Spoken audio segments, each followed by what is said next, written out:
sebetulnya kurang sehat nih, batuk saya nggak selesai-selesai. Oke, jadi saya melanjutkan materi yang kemarin karena sebetulnya kemarin itu belum selesai. Karena buat saya ini penting Anda harus memahami tentang konsep dari Project Management Body of Knowledge atau PMBOK Guide yang dipublish oleh Project Management Institute. Jadi kalau kita melihat materi yang sebelumnya, slide sebelumnya tentang definisi manajemen project, yaitu menerapkan suatu tools, ya, teknik, metode dan aplikasi di dalam proses pelaksanaan proyek. Maka definisi itu menggambarkan bahwa manajemen proyek kelihatannya sudah umat manusia gunakan sejak ratusan tahun yang lalu. Ya, apakah itu piramida Giza, Great Wall of China, Taj Mahal, Mana-Makana, itu semua adalah bentuk bagaimana proyek itu dikerjakan lalu mencapai satu tujuan. Ini materi saya udah terlihat belum? Udah Pak. Sudah Pak. Oke. Jadi termasuk vaksin polio itu project ya, dan itu di manage. Vaksin COVID kemarin itu project dan harus di manage. Targetnya adalah kalau COVID adalah bagaimana seluruh calon kandidat itu semuanya harus mendapat vaksin ya dengan tingkat jumlah tertentu. Demikian juga dengan vaksin polio atau misalkan pendaratan manusia di bulan. Ya. Artinya bukan semata-mata targetnya manusia sampai bisa mendarat di bulan, tapi manusianya juga harus sudah setelah di bulan harus bisa kembali selamat sampai di bumi. Ya. Jadi itu semua dikelola dengan pendekatan manajemen sebetulnya. Bahkan yang saya dengar pendekatan project management sudah mulai juga diterapkan di dalam pembuatan film di Hollywood. Jadi ada beberapa kawan yang terlibat di dalam Project Management Institute itu diminta untuk memberi guidance kepada proses pembuatan film di Hollywood dengan pendekatan manajemen proyek. Karena prinsipnya sama, membuat film itu seperti project, ya. Ada target, sasaran, ada awal, ada akhir, ada budgetnya, ada schedule-nya. Prinsipnya sama, ya. Nah, saya lanjutkan.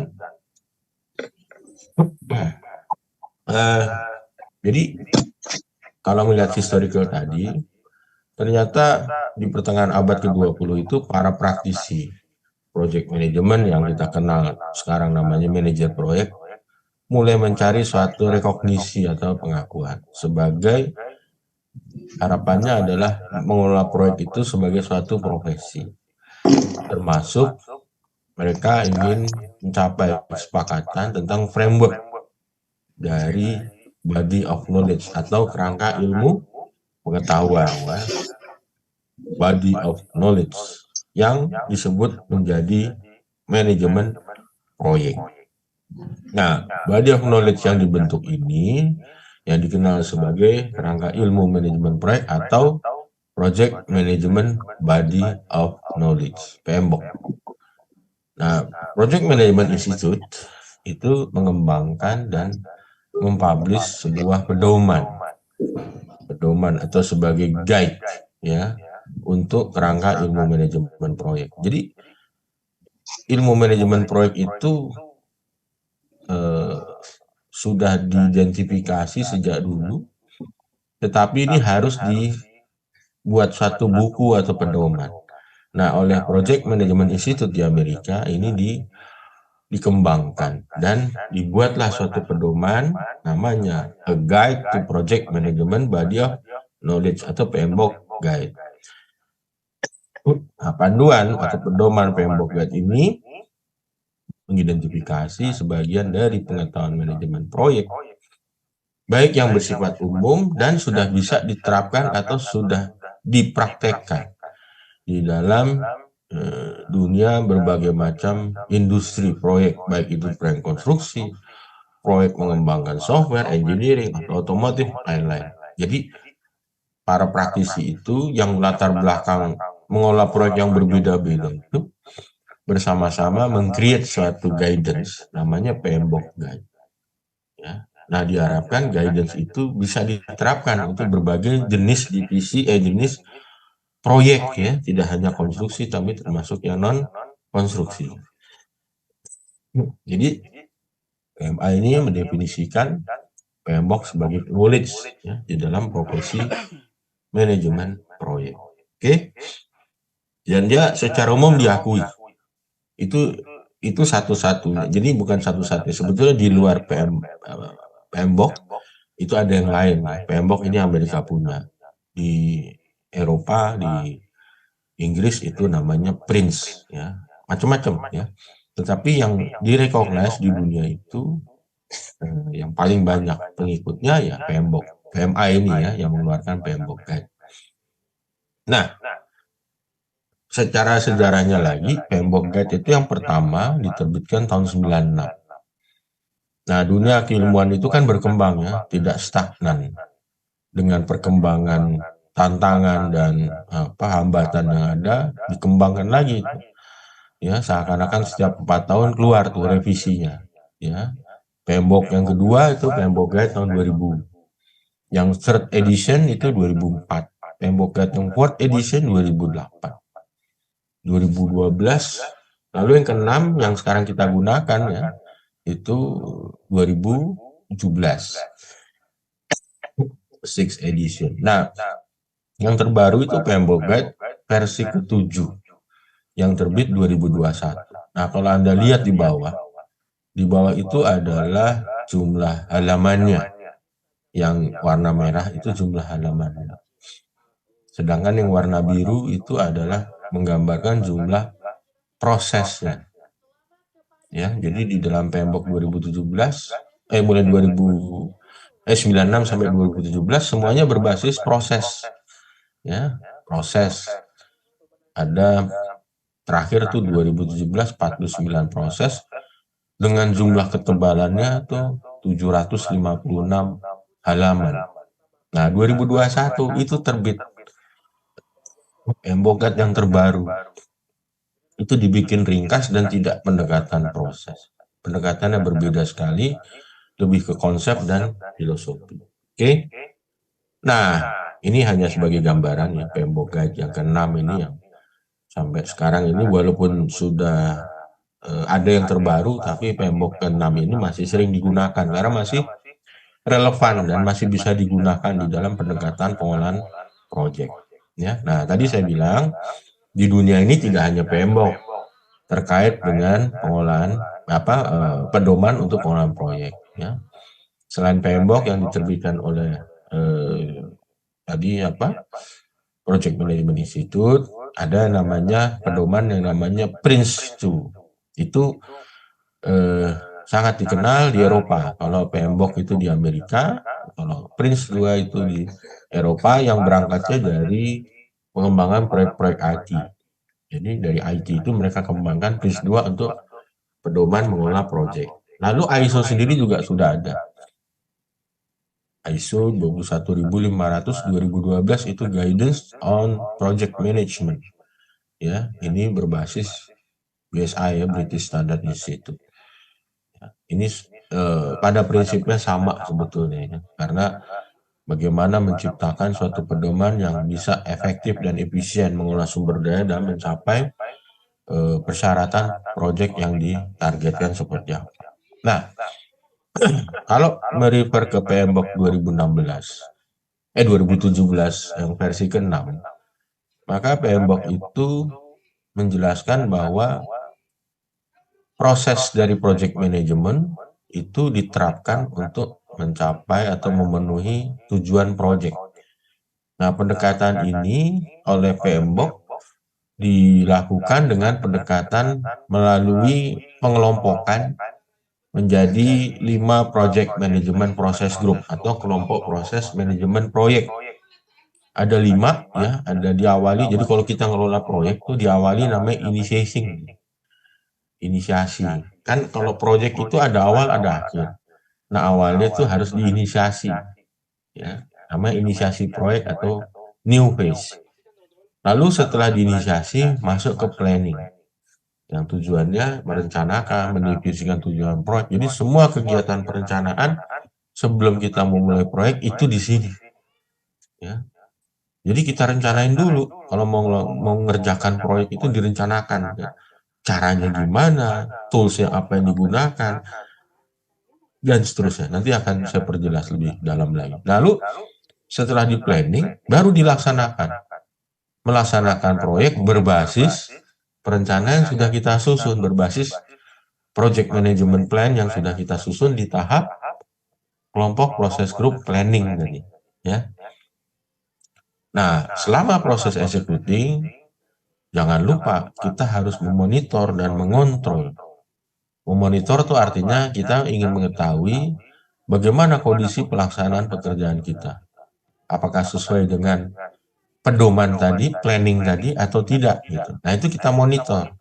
Kalau kita di proyek, itu biasanya melakukan monitor ke lapangan, ngelihat di lapangan kejadiannya seperti apa, progresnya berapa persen, penerapan terkait safety, ya, apakah terjadi penyimpangan biaya atau penyimpangan mutu, ya, itu semua dimonitor. Nah, apa bedanya dengan controlling? Monitoring itu kan mendata, mendapatkan informasi tentang apakah kita menjalankan proyek sesuai perencanaan atau tidak. Kalau menyimpang, maka timbul tindakan. Timbul tindakan artinya supaya tidak menyimpang, dilakukan preventif atau corrective action. Itu namanya controlling.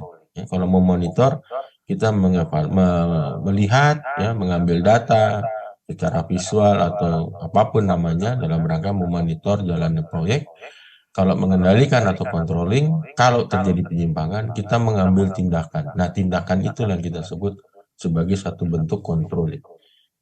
Kalau seluruh pelaksanaan proyek sudah selesai sesuai dengan persyaratan, maka kita akan masuk ke fase terakhir, namanya closing. Ya, memfinalisasi seluruh aktivitas proyek secara formal. Nah, itu tadi 5 kelompok proses. Lalu proses itu apa? Proses adalah satu set interrelated action and activities. Jadi ada berbagai macam aktivitas dan action yang dikerjakan, dilakukan untuk menghasilkan suatu produk yang spesifik atau jasa atau hasil yang spesifik. Ini kalau Anda lihat mesin user nih ya, inputnya itu requirement specification company environment. Lalu diolah tuh di dalam mesin user ini dengan tools and teknik tadi, dengan mengaplikasikan ya, berbagai macam action dan activities. Nah, outputnya itu adalah produk, service, or result. Hasilnya jusnya kalau di dalamnya itu tadi buah, ya diolah dengan kecepatan tertentu, atau kopi, ya, biji kopi dimasukkan, gitu ya, dengan tingkat putaran tertentu, dengan panas tertentu, akan menghasilkan kopi yang baik, gitu ya. Tapi kalau kurang tepat, ya nanti hasil kopinya kurang baik. Nah, kira-kira pendekatan itu sama di dalam pendekatan manajemen proyek. Nah, tadi ada 5 kelompok proses. Nah, ini bisa kita lihat sepanjang waktu proyek ya, sejak start sampai finish, itu adalah waktu yang dibutuhkan bisa bekerjakan. Ada 5 kelompok proses grup tadi ya, mulai dari initiating sampai closing proses grup. Nah, kita lihat level of effortnya. Initiating itu level of effortnya rendah. Planning agak tinggi. Executing luar biasa tinggi. Monitoring, controlling itu sepanjang waktu. Closing itu di akhir. Jadi kita bisa melihat efek dari ini adalah menggambarkan effort ya, effort dari masing-masing kelompok proses itu. Nah, di dalam pendekatan PMBOK itu juga dikenal selain kelompok proses group ada project management knowledge area, yaitu adalah satu field of area yang menspesialisasikan ya that are commonly employed ya. Jadi hal-hal yang spesifik dari setiap knowledge area itu yang akan digunakan di dalam mengelola project. Jadi knowledge ya, cluster knowledge area. Jadi knowledge area itu menggambarkan specialization dari area yang tertentu yang akan diterapkan atau digunakan di dalam kita mengelola project. Dan itu terkait dengan apa tadi set of process tadi ya, set of process berbagai macam. Nah, ini nanti bisa dikombinasi di set of process. Tapi jelas PMBOK itu di PMBOK terakhir ada 10 knowledge area yang digunakan on the most project most of the time. Ya, jadi knowledge yang pertama namanya integration. Knowledge yang kedua namanya scope. Yang ketiga itu time. Empat nih cost. Yang kelima terkait quality. Yang keenam terkait human resource atau sumber daya. Yang ketujuh communication. 8 risiko. 9 procurement, yang terakhir stakeholder. Nah, di dalam PMBOK, knowledge area itu dikelola sebagai suatu proses. Kalau integrasi itu namanya manajemen integrasi project atau project integration management. Jadi dia mengintegrasikan tuh. Jadi suatu knowledge yang mengintegrasikan seluruh proses yang ada di 5 kelompok proses tadi. Sedangkan kalau project scope management yang kedua ini manajemen lingkup proyek, ini proses untuk memastikan bahwa proyek sudah mengcover semua lingkup pekerjaan yang diperlukan dan hanya itu yang diperlukan. Ya, jangan sampai kita mengerjakan lingkup yang nggak sesuai. Padahal bukan itu lingkupnya, tapi tetap kita kerjakan. Nah, itu salah kan? Atau jangan sampai kita kekurangan lingkup untuk mengerjakan, jadi tidak tercapai target proyek yang kita harapkan. Yang ketiga namanya project schedule management, atau bahasa Indonesia manajemen jadwal proyek. Jadi kalau kita menyiapkan proyek, itu kita harus mengelola proyek dengan pendekatan jadwal kan. Ada awal, ada akhir, berarti kita harus tahu awal dan akhir itu harus sebagai milestone supaya seluruh aktivitas yang akan kita jalankan dalam menyelesaikan proyek itu sesuai dengan target awal dan akhir yang sudah ditetapkan. Ya. Yang kelima, manajemen biaya proyek atau project cost management. Jadi proses merencanakan, memperkirakan, membudgetkan, membiayai dan mendanai sampai mengelola dan mengendalikan biaya. Ya, namanya project cost management. Lalu ada manajemen mutu atau project quality management. Ya, ini artinya adalah bagaimana kita mengelola mutu supaya mutu yang proyek yang kita kerjakan sesuai dengan persyaratan atau kita comply. Lalu yang keenam, manajemen sumber daya proyek. Tidak bisa dipungkiri bahwa setiap proyek pasti mengolah sumber daya ya. Baik itu orang, peralatan, apakah itu material dan lain-lain. Nah, sumber daya itu mesti dikelola. Ya. Lalu yang ketujuh itu namanya project communication management atau manajemen komunikasi proyek. Ya, jadi di dalam proyek itu banyak stakeholdernya dan masing-masing memiliki kepentingan atas informasi yang dibutuhkan. Ya, nah di sini manajemen komunikasi proyek menjadi penting. Ya, jangan sampai kita salah menginformasikan kepada orang yang kurang tepat atau orang yang benar harusnya mendapat informasi tidak kita sampaikan informasi sehingga bisa menghambat proyek. Yang kedelapan itu risk, ya, project risk management. Kemarin saya sudah sampaikan karakteristik proyek adalah penuh dengan namanya uncertainty, tidak pastian. Oleh karena itu dalam rangka mengantisipasi atau mengelola ketidakpastian kita perlu memahami dan tahu cara mengelola project risk management atau manajemen risiko proyek. Ya. Lalu yang kesembilan ada project procurement management. Bagaimana kita kan tidak mungkin sumber daya semuanya dari kita. Sumber daya bisa saja dari pihak eksternal ya, dari subkon, dari supplier. Nah, berarti isu yang timbul ada isu procurement. Isu procurement bagaimana kita bisa memperoleh barang atau jasa dari luar untuk dalam rangka menyelesaikan proyek. Yang ke-10 itu namanya project stakeholder management. Ya, jadi stakeholder di proyek ini banyak sekali. Sehingga kita harus tahu bagaimana mengolah, memanage stakeholder supaya mereka betul-betul bisa mendukung proyek hingga akhir. Nah, kalau kita melihat 10 knowledge tadi, itu seperti mata kuliah Anda ya. Mata kuliah Anda tuh ada namanya hari ini kita belajar manajemen biaya proyek. Nanti ada manajemen waktu ya, atau project time management atau project schedule management. Lalu ada mata kuliah manajemen quality. Lalu ada mata kuliah manajemen komunikasi, ada mata kuliah manajemen sumber daya, ada mata kuliah risk, ada mata kuliah stakeholder atau procurement. Jadi mata kuliah manajemen proyek atau manajemen konstruksi yang ada itu baik di Bung Hatta atau kita di UI atau di tempat lain itu selama merujuk ke standar PMBOK yang diterbitkan PMI, maka knowledge yang dipelajari adalah paling tidak 10 knowledge ini. Yang itu bisa tertuang dalam bentuk mata kuliah ya. Nah, saya teruskan. PMBOK itu memapping ya, memetakan secara matriks hubungan antara 5 kelompok proses tadi ya.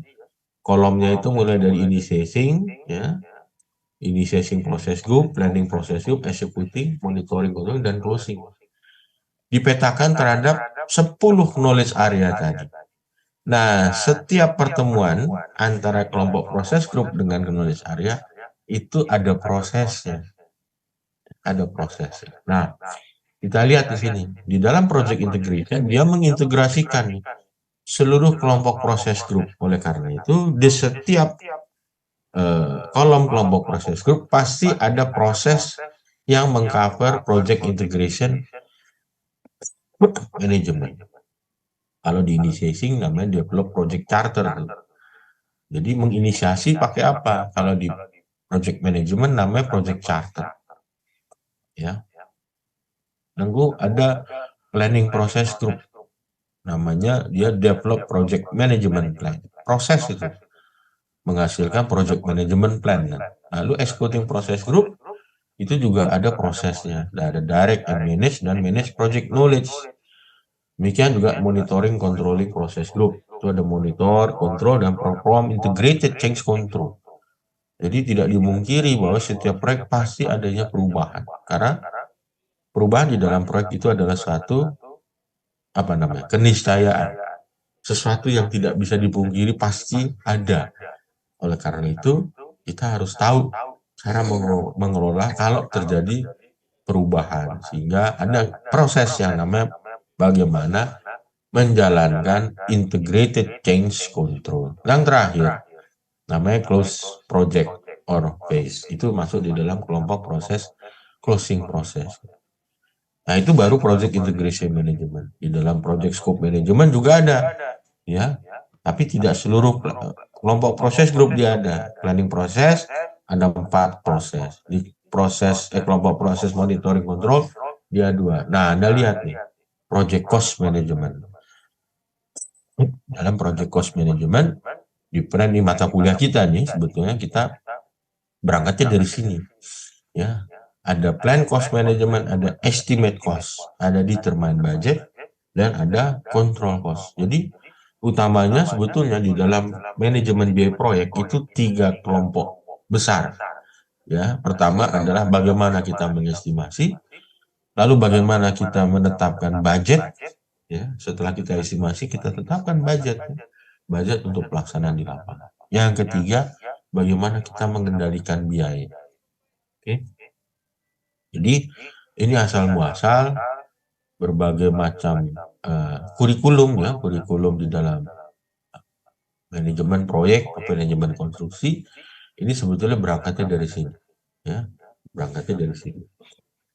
Nah, ini gambaran singkat tentang mapping proses terkait dengan jumlah proses ya. Tadi kalau saya jumlahkan ada 49 proses ya. 49 proses untuk masing-masing kelompok proses group dan knowledge area. Lalu bagaimana mengintegrasikan atau mengaplikasikan knowledge area dan kelompok proses group tadi ya ke dalam satu siklus hidup. ya, siklus hidup yang umum, ya, seperti contohnya ada konsep, diawali konsep, ada studi kelayakan, desain, prototype, procurement, installment, construction, testing, commissioning, sampai learning and serah terima. Nah, itu diterapkan untuk setiap tahapan. Mulai dari konsep, itu pasti ada 5 kelompok proses ini akan diterapkan dengan menerapkan juga secara integrasi 10 knowledge area. Hanya yang membedakan mungkin intensitas dari masing-masing knowledge area dan kelompok proses ini berbeda-beda untuk setiap tahapan siklus. Ya, untuk setiap tahapan siklus mungkin berbeda-beda, ya, intensitas maupun tools and tekniknya. Ya, di dalam tahap studi kelayakan tentu beda, ya, dengan di tahap procurement atau di tahap konstruksi. Ya, proses knowledge yang dibutuhkan bisa berbeda, ya, di setiap. Tapi semuanya akan menggunakan itu walaupun aplikasi dengan intensitas yang berbeda. Nah, khusus proyek konstruksi, ini khusus proyek. Kalau yang tadi ini kan menggambarkan seluruh proyek apapun namanya. Mau proyek pendaratan di bulan, mau proyek bangun investasi jalan tol, atau proyek vaksinasi COVID, ini pendekatannya sama menerapkannya menurut PMI, PMBOK. Tetapi khusus proyek konstruksi, ya, menurut PMBOK Guide, ada perbedaan. Jadi di dalam proyek konstruksi, khusus untuk konstruksi, dia harus tambahkan 2 knowledge lagi. Di luar yang 10 tadi. Ya, di luar yang 10 ada 2 knowledge tambahan. Yang namanya Health, Safety, Security, and Environment Management. Yang kedua namanya Project Financial Management. Pertanyaannya kenapa? Khusus proyek konstruksi ada 2 knowledge. Tapi proyek yang lain menurut PMBOK nggak perlu. Tapi menurut PMBOK 2 ini penting kalau di proyek konstruksi. Dia bikin satu standar terpisah. Namanya the construction extension. Jadi extension khusus untuk mengelola proyek konstruksi, dia tambahkan 2 knowledge. Ya, 2 knowledge terkait health, safety, security, and environment dan project financial management. Nah, alasannya begini. Jadi walaupun HSSE tadi diterapkan ke seluruh, bisa diterapkan seluruh industri, tetapi ada satu karakteristik tertentu di proyek konstruksi yang perlu intensitasnya jauh lebih tinggi dibanding proyek-proyek yang lain di dalam kita mengelola health, safety, and environment. Ya, itu menjadi beda khususnya di proyek konstruksi. Kenapa?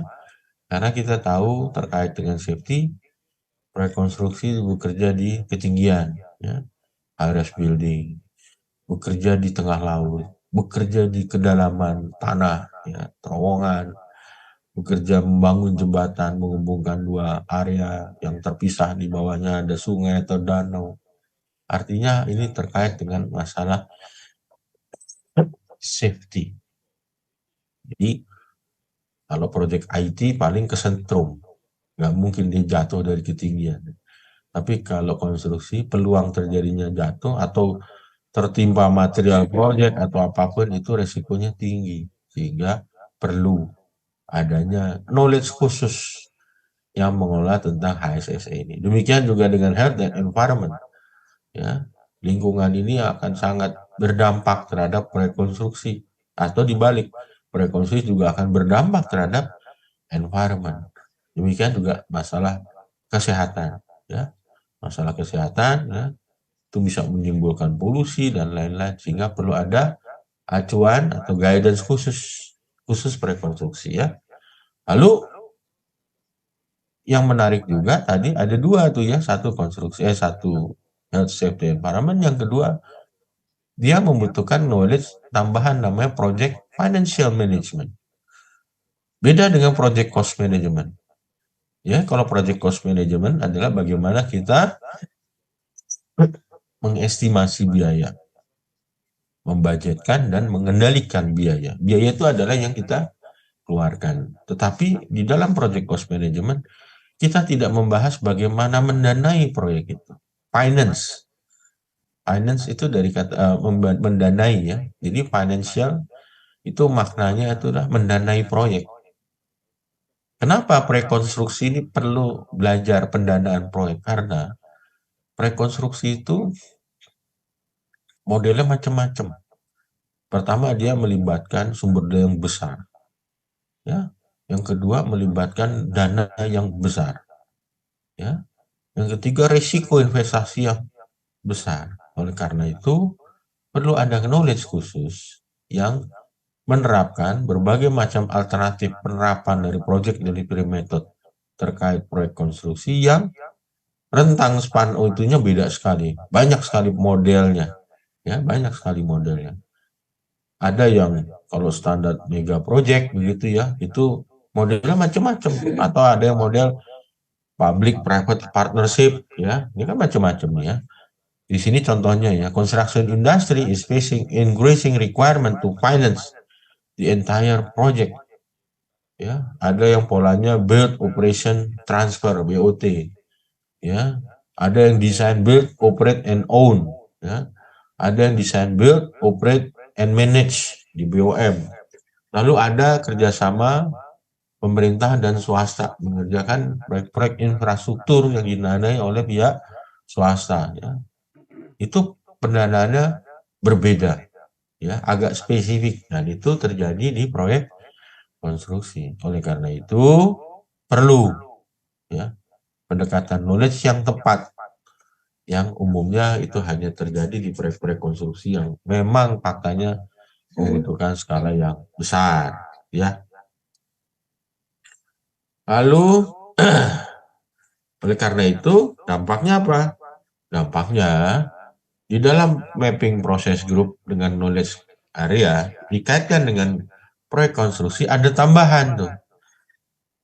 Tadi kan cuma 10 ya, 4 sampai 13. Sampai project stakeholder management. Sekarang ditambahin 2. Ada project health, safety, security, environment management, ya, dan ada project financial management. Jadi construction extension PMBOK ini mensyaratkan seperti ini. Ada safety dan financial management. Tambahan knowledge khusus proyek konstruksi. Oke, sampai sini ada pertanyaan?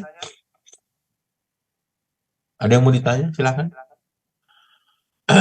Jadi, Pak, izin Pak. ya silakan. Tanya Pak. Ini Pak mengenai yang pembahasan pertama tadi Pak tentang project management proses. Itu kan ada 5 poin tuh Pak: initiating, planning, executing, monitoring, dan closing Pak. Ya. Jadi itu kan termasuk sistematis dalam project management proses. Jadi yang saya tanyakan Pak, dalam proses manajemen proses ini apakah tidak termasuk di dalamnya organizing Pak? Jadi setelah inisiasi dilakukan initiating, itu kan timbul planning Pak. Nah, jadi sebelum melaksanakan pekerjaan itu executing, apakah tidak perlu melakukan organizing Pak, organisasi terhadap pekerjaan yang akan kita lakukan? Oke, ini pertanyaannya bagus. Kalau kita pakai pendekatan manajemen umumnya, ya, pendekatan POAC itu ya, planning, organizing, actuating, and controlling. Ya kan mirip ya. Nah, di mana organizing? Yang jelas planningnya ada. Nah, organizing di dalam kelompok proses group itu sebagian besar ada di planning proses group. Di dalam planning proses group ada merencanakan. Jadi mengorganisasi itu juga perlu direncanakan bentuk organisasinya seperti apa. Itu ada di mana knowledge-nya? Ada di resource, ada di communication management, ada di stakeholder. Karena organisasi itu kita bicara sumber daya apa yang dibutuhkan. Yang kedua, stakeholdernya dari organisasi seperti apa. Jadi dia terpisah-pisah, tetapi itu sebetulnya dalam rangka mengorganize. Organize juga ada di dalam executing process group. Jadi mengorganize, ya, dalam konteks pelaksanaan. Bagaimana organisasi itu menjalankan proses pelaksanaan dengan baik dan tepat sesuai perencanaannya. Dan bagaimana mengorganisasikan seluruh rencana tersebut dalam pelaksanaannya dalam konteks monitoring dan pengendalian. Jadi sebetulnya prinsip secara garis besarnya sama. POAC dengan yang ada di pendekatan Project Management Process Group itu sama. Cuman memang organizing tidak dieksplisitkan sendiri. Organizing itu ada di setiap proses yang ada di setiap knowledge area yang relevan. Ya. Kalau planning kan ini juga sama. Nah, di dalam organizing itu masuk di dalam atau terintegrasi namanya. Terintegrasi di masing-masing proses. Kalau actuating itu sama dengan executing. Ya, betul. Actuating itu sama dengan executing proses group. Kalau controlling itu sama dengan monitoring and controlling proses group. Jadi pertanyaannya sudah saya jawab, secara prinsip sama, cuman organisasinya didistribusikan, ya, tidak ke satu kelompok ilmu sendiri atau kelompok proses sendiri, tapi dia mengorganisasi itu mulai dari merencanakan, melaksanakan sampai mengendalikan, itu semua ada organizing kalau menurut PMBOK. Jadi intinya sih sama, cuman tidak diasosiasikan. Kira-kira gitu. Baik Pak, makasih Pak. Oke. Ada lagi pertanyaan? Pak, mau tanya Pak, Boleh. dengan Jonny Pak. Ini Pak, misalnya dalam kita mengelola proyek ini 197 M. Kira-kira untuk kos HSE-nya itu ada berapa puluh persen ya Pak dari nilai total proyek Pak? Ya, jadi HSE itu kalau di kita itu diterapkan dengan apa namanya? Kan tadi ya, ada kalau di Indonesia nih ya, kan ada sistem manajemen keselamatan konstruksi. Jadi khusus SMKK saja sudah ada cara atau pedoman dalam rangka kita mengidentifikasi kebutuhan apa saja, aktivitas apa saja di dalam kita menerapkan SMKK untuk mengelola proyek sesuai dengan ketentuan yang berlaku. Kan sudah ada nih SMKK-nya. Kalau dulu kan bentuknya persentase ya, mungkin 1 atau 2% dari nilai proyek. Tetapi ini kan menjadi tidak relevan kalau nilai proyeknya menjadi besar sekali, kalau dibentuk persentase, atau nilai proyeknya kecil sekali. Sehingga semua sekarang pendekatannya sesuai aturan PU yang terbaru, pendekatannya adalah pendekatan berbasis WBS atau berbasis aktivitas. Jadi setiap proyek ada aktivitas yang sifatnya bebannya kepada seluruh proyek, ada yang spesifik. Jadi safety terkait aktivitas itu tertentu kadang-kadang butuh safety-nya. Misalkan apa? Ada pekerjaan galian yang cukup dalam sehingga dibutuhkan treatment tambahan terkait mendukung safety. Ya, perlu ada treatment kelerengan, perlu jaring pengaman dan lain-lain. Itu safety-nya ada di aktivitas. Tetapi ada juga safety ya, keselamatan konstruksi yang harus dijaga terkait dengan organisasi secara keseluruhan. Artinya dia melibatkan alat-alat khusus yang diterapkan sepanjang proyek. Misalkan itu melekat di orang namanya APD, ya, atau misalkan body harness, ya, itu juga melekat untuk kategori orang-orang bekerja di tempat tertentu. Ya, artinya itu diidentifikasi harus ada. Makanya kalau secara persentase mungkin kurang tepat dulu. Sekarang kan pendekatan di breakdown. Ya, nanti kita akan bahas sedikit estimasinya di dalam engineering estimate. Jadi pada saat kita kan ada tuh di Permen PU nomor 1 ya 2022 itu analisa biaya konstruksi terkait SMKK-nya itu seperti apa. Dan itu berangkatnya berbasis aktivitas, tidak persentase lagi. Kalau yang dulu ya persentase sekian persen gitu ya. Tapi itu menjadi tidak relevan tadi yang saya katakan kalau proyeknya terlalu besar atau proyeknya terlalu kecil. Kalau tadi Anda bilang proyeknya 157 miliar, ya biaya SMKK-nya 2%. Wih, itu gede itu. Ya, bermiliar-miliar. Atau misalkan proyeknya kecil sekali, proyeknya cuma 1 miliar. Berarti ini cuma 1-2%, ya nggak ada apa-apanya. Sehingga nanti akan dibuat PBS-nya seperti itu. Jadi contoh. Beda lagi di kalau Pak John mungkin di itu ya, di oil and gas enggak? Ya, di Pertamina Hulu Rokan, Pak. Nah, kalau di oil and gas beda lagi. Karena hazard yang ditemui jauh lebih berat.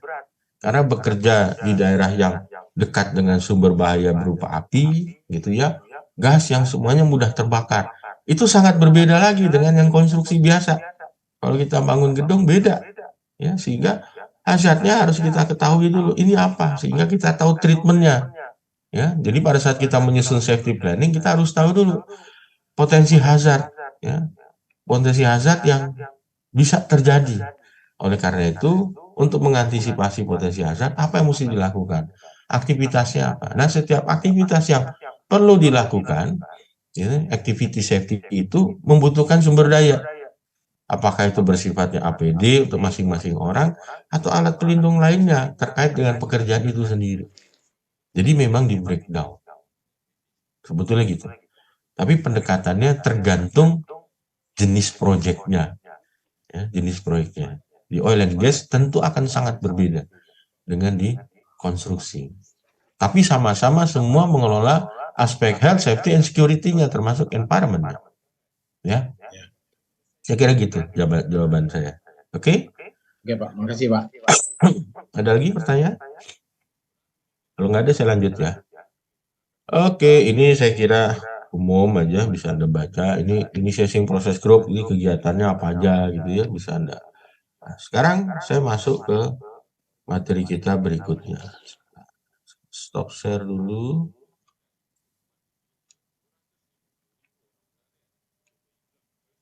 Saya masuk ke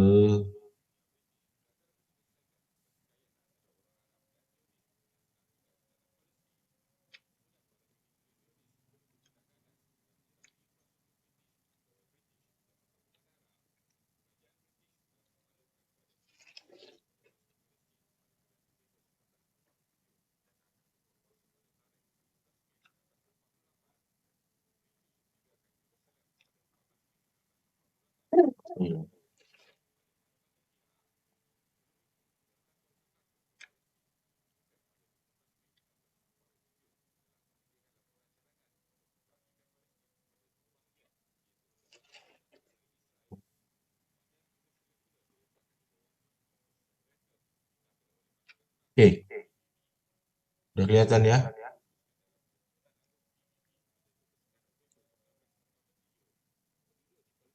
Oke, udah kelihatan? Udah Pak. Udah Pak. Sekarang kita masuk konsep biaya dan konsep estimasi biaya. Nah, sekarang udah masuk project cost management ya. Oke, saya akan masuk dulu konsep biaya. Ini kadang-kadang kita suka ketukar-tukar, kelihatannya sederhana, tapi menarik. Apa itu cost? Apa itu price? Jadi apa itu biaya? Apa itu harga? Ya, itu berbeda sebetulnya. Sudut pandang yang berbeda untuk mengidentifikasi objek yang berbeda. Cost atau biaya adalah sejumlah nilai diukur dalam bentuk uang yang kita keluarkan. Ya, dalam rangka kita ingin memperoleh produk atau jasa tersebut. Oke, itu cost. Sedangkan price itu sejumlah nilai berbuat uang gitu ya, yang akan kita keluarkan dalam konteks itu kompensasi untuk memperoleh barang atau jasa tersebut atau produk. Konteksnya begini.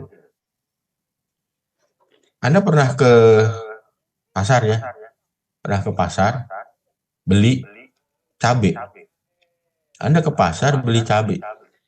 Ya, beli cabai sekilo. Anda ke pasar, Anda tanya ke pedagang cabai.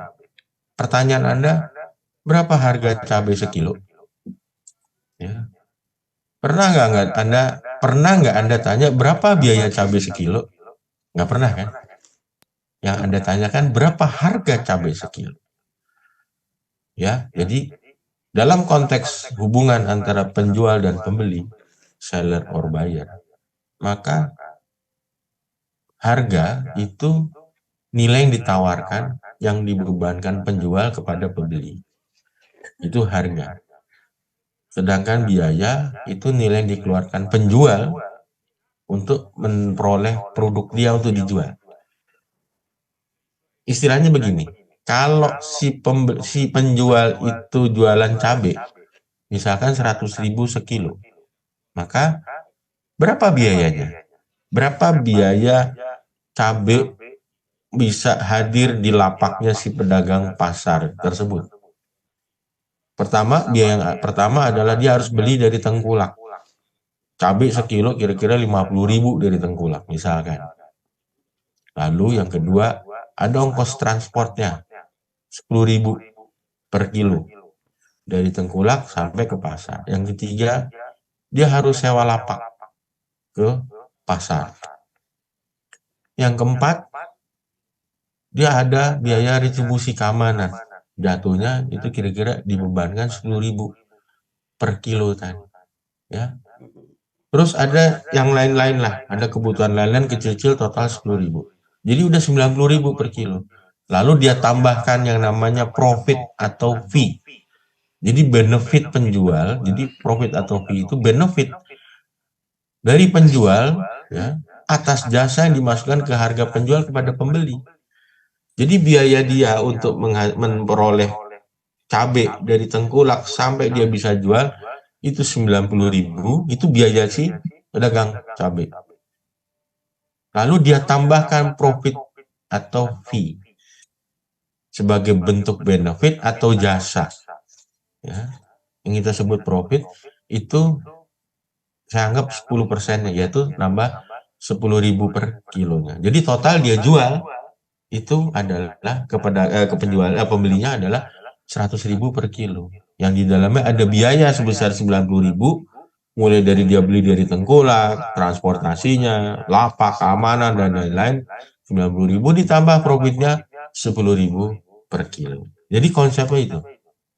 Ya, harga yang ditawarkan penjual kepada pembeli yang di dalamnya ada jasa atau benefit atas profit fee yang dia berikan. Ya. Nah, konteks pembeli, penjual, seller dan buyer itu ceritanya gini. Ini di gambar yang kanan. Ada seller. Seller kan penjual ya. Provide something of value. Bentuknya bisa barang, bisa jasa. Ya. Lalu kalau buyer, dia memperoleh barang atau jasa yang diberikan oleh seller dan memberikan kompensasi dengan nilai tertentu. Jadi provide monetary or other valuable compensation. Itu adalah buyer. Nah, di Indonesia istilahnya ini macam-macam.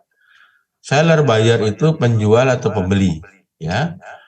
Lalu ada bilang itu penyedia barang atau jasa atau pengguna barang atau jasa. Di dalam proyek konstruksi, seller itu bisa konsultan atau kontraktor, buyer itu bisa pemilik proyek atau owner. Dalam konteks hubungan antara kontraktor dengan subkon dan supplier, sellernya itu adalah subkon dan supplier, buyernya itu kontraktor. Kalau di perusahaan oil and gas, buyernya itu selalu namanya company ya. Sedangkan kalau seller, mau itu konsultan, ya, mau bikin studi, mau bikin gedung atau bikin fasilitas gas processing plant atau pipeline, itu namanya kontraktor. Apapun namanya disebutnya kontraktor. Suatu saat, yang paling bawah nih, suatu saat ownernya bisa jadi penjual, bisa jadi seller. Konteksnya apa? Kalau pada saat dia membangun gedung apartemen sebagai yang mau dia jual, maka dia sebagai owner, si pemilik apartemennya ini. Ya. Sedangkan kontraktor atau konsultan itu adalah penjualnya atau penyedia barang dan jasa. Tetapi pada saat owner, si pemilik gedung itu menjual unit apartemennya kepada pembeli, maka dia posisinya sebagai penjual unit apartemen, sedangkan pembelinya adalah customer. Jadi konteksnya bisa berbeda-beda tugasnya. Pada saat tertentu dia jadi owner, di sisi lain suatu saat dia bisa jadi pembeli, suatu saat dia bisa jadi penjual. Kebalikannya, suatu saat dia penjual, suatu saat juga dia bisa jadi pembeli, tergantung konteksnya seperti apa. Oke. Nah, Jadi, ini Pak, ya ada yang mana, Pak? Seller atau buyer, Pak? Hah? Bagusnya kita ini jadi seller atau jadi buyer, bagusnya? Gimana, Pak? Berangkatnya dari kebutuhan. Tidak mungkin kita seumur-umur jadi buyer. Bisa aja suatu saat jadi seller. Ya, suatu saat juga seumur-umur nggak mungkin jadi seller, jadi buyer. Tadi saya bilang, bisnis kan seperti itu. Tadi ya, Anda beli cabai di pasar. Anda beli cabai itu sebagai buyer kan? Beli buyer. Tapi Anda sendiri punya catering. Jadi begitu Anda jadi penyedia jasa catering, posisinya Anda jadi seller. Buyer Anda customer yang memesan catering Anda. Gitu. Dan itu bisnisnya seperti itu. Konteksnya bisnis seperti itu. Suatu saat Anda jadi buyer, suatu saat Anda jadi seller. Tidak ada kalimat atau pernyataan yang bagus yang mana. Nggak ada, suatu saat kita seller, suatu saat buyer. Ya, nggak ada. Tergantung konteksnya. Tidak serta-merta menjadi pembeli itu akan menjadi seperti kita berkuasa. Atau enggak juga. Karena nggak mungkin seluruhnya kita punya. Tapi suatu saat kita juga jadi pembeli juga. Suatu saat kita juga jadi penjual. Gitu ya. Oke. Nah, jadi saya katakan project cost management terbagi dalam 3, ya. Ada cost estimate, ada cost budget, cost control. Jadi estimasi biaya itu apa? Ya proses, mendevelop atau memperkirakan sejumlah sumber daya yang dibutuhkan dalam konteks monetary. Dalam konteks monetary artinya di kuantifikasi atau dinilai dalam bentuk uang. Monetary itu dalam bentuk uang, tapi sebetulnya atas resource yang dibutuhkan untuk menyelesaikan project. Ya, jadi cost estimate itu begitu definisinya. Cost budget, kalau kita sudah mengestimasi project, maka biasanya kan kita pecah tuh, ya, kita kelompokkan sumber daya. Jadi kan kita bikin schedule. Ya. Dari schedule itu kita akan membudgetkan biaya yang akan kita keluarkan untuk membeli sumber daya atau mengadakan sumber daya dan melaksanakan pekerjaan di lapangan sesuai waktunya, artinya sesuai schedule. Nah, artinya kita membudgetkan uang ya, yang kita butuhkan sepanjang waktu penyelesaian proyek, itu namanya budget.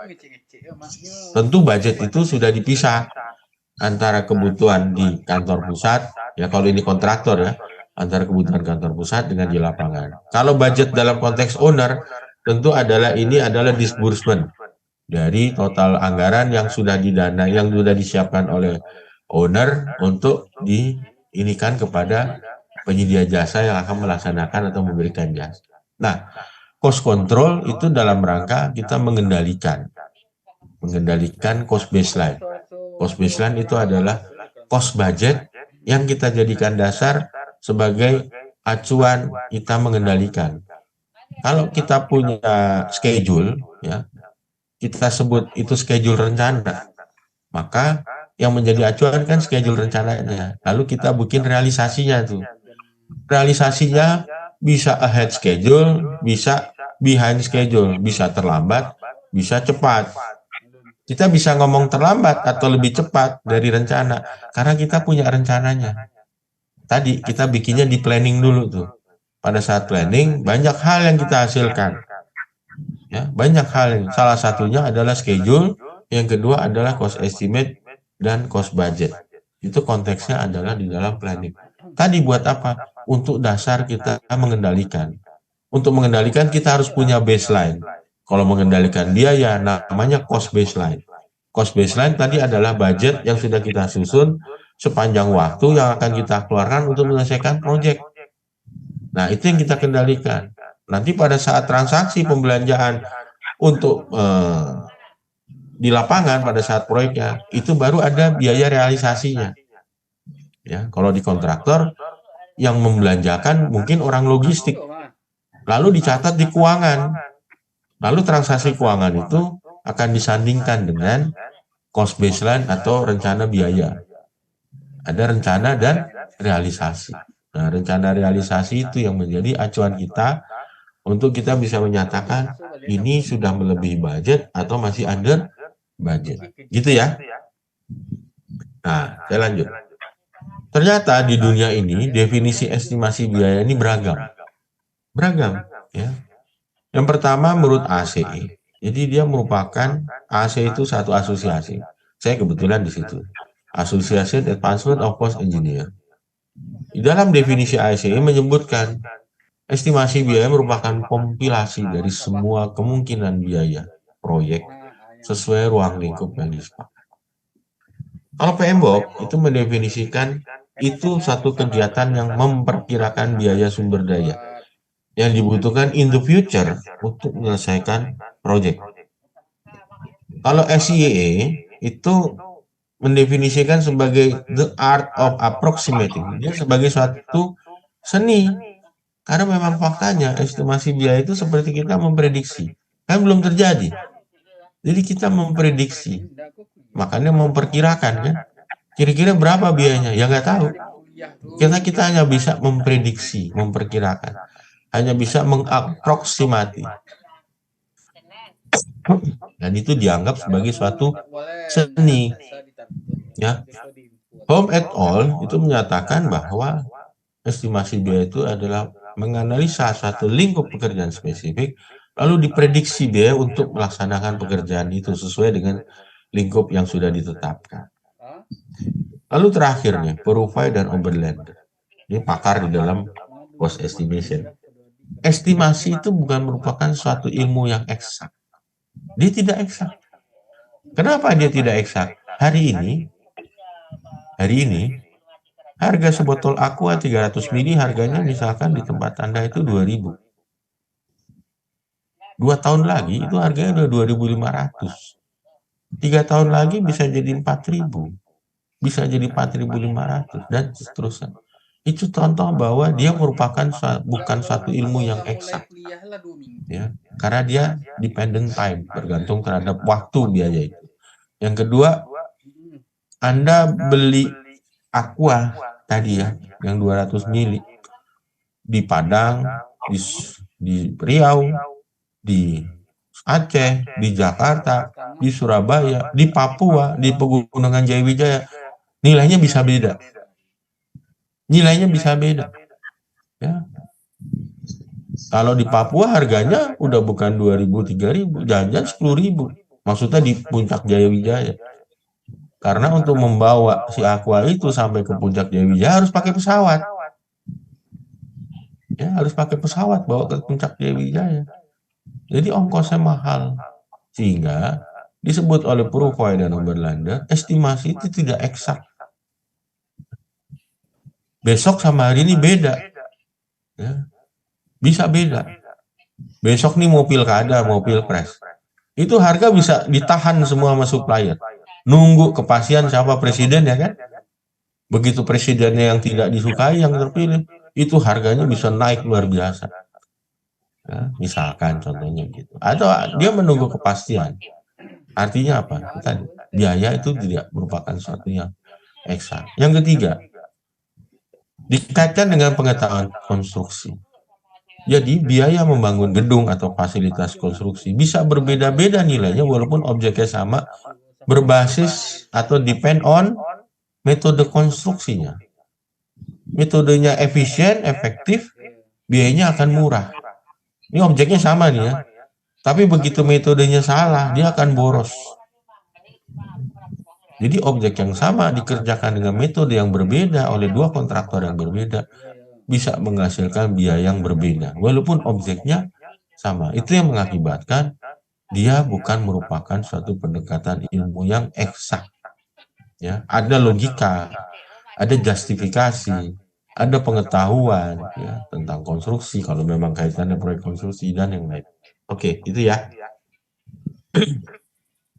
Jadi cost estimate sebagai suatu produk ya, bisa juga cost estimating sebagai suatu proses. Kalau dia sebagai suatu produk, dia sebagai suatu estimasi biaya.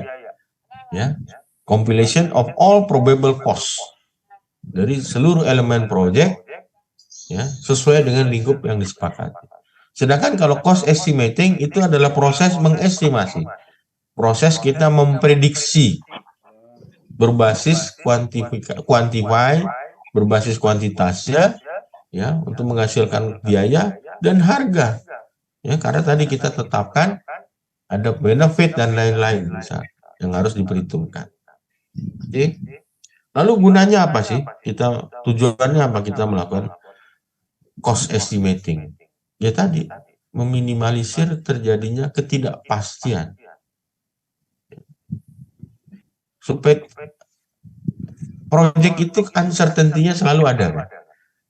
Dengan kita melakukan cost estimating, maka kita bisa memprediksi berbagai macam hal yang mungkin terjadi, berbagai macam aktivitas yang akan kita kerjakan, berbagai macam sumber daya yang akan kita butuhkan untuk mengerjakan aktivitas itu.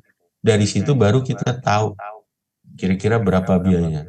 Itu mereduksi uncertainty. Karena kita membreakdown lingkup itu menjadi yang lebih kecil, itu yang kita bahas nanti di WBS ya. Dan sehingga kita tahu sumber yang dibutuhkan apa. Lalu yang kedua, untuk mengetahui di advance, di awal ini.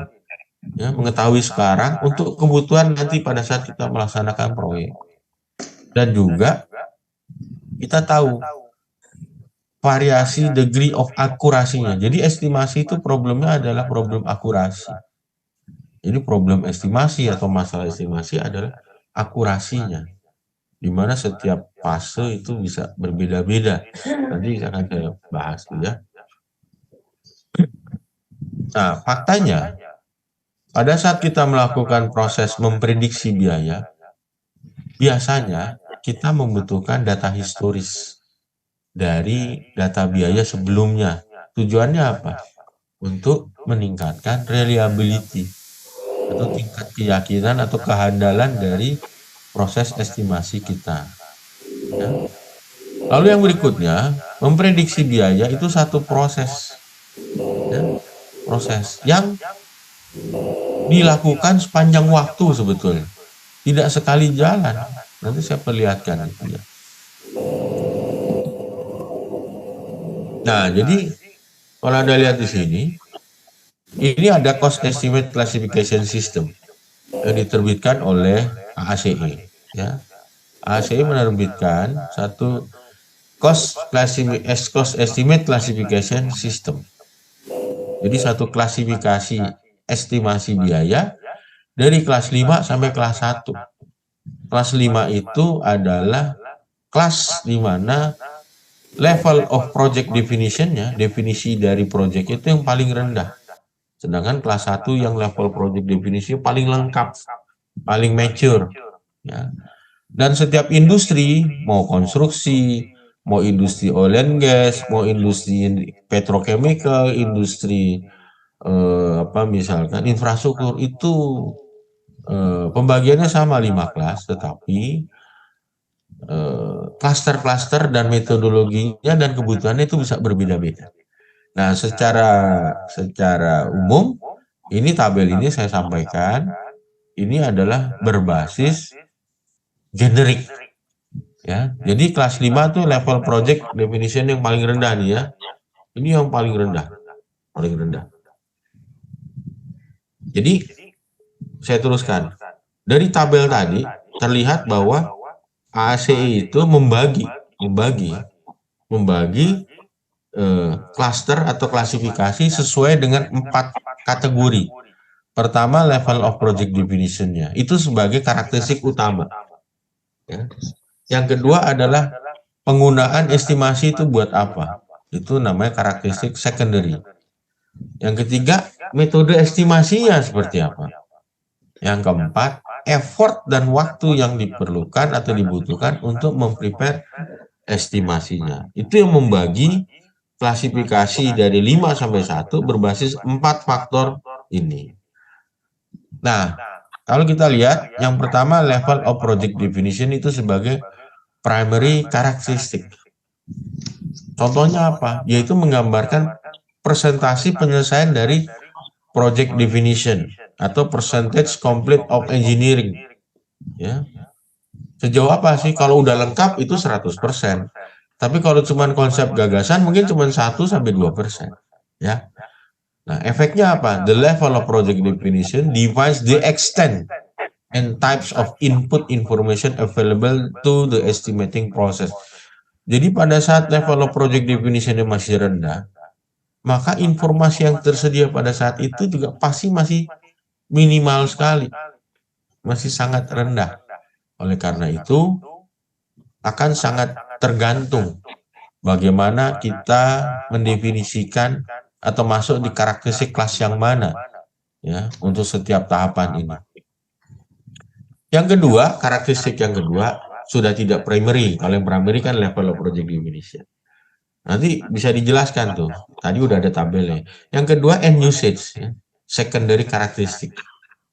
Jadi penggunaannya buat apa? Dengan level of project definition tadi yang masih minimal seperti itu. Tapi kalau sudah detail, tentu level penggunaannya atau end usage-nya buat tender atau buat pelaksanaan di lapangan. Tapi kalau masih tahap estimate kelas 1, kelas 5, itu masih rendah project definition-nya. Digunakan pasti untuk hal-hal tertentu.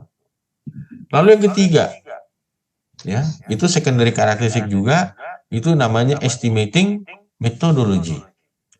Jadi di dunia estimasi biaya ada dua pendekatan besar di dalam kita mengestimasi biaya. Yang namanya pertama stokastik, metode stokastik.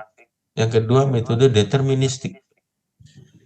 Yang stokastik itu artinya kita menduga. Kita menduga. Tidak determine, tidak spesifik, kita tahu.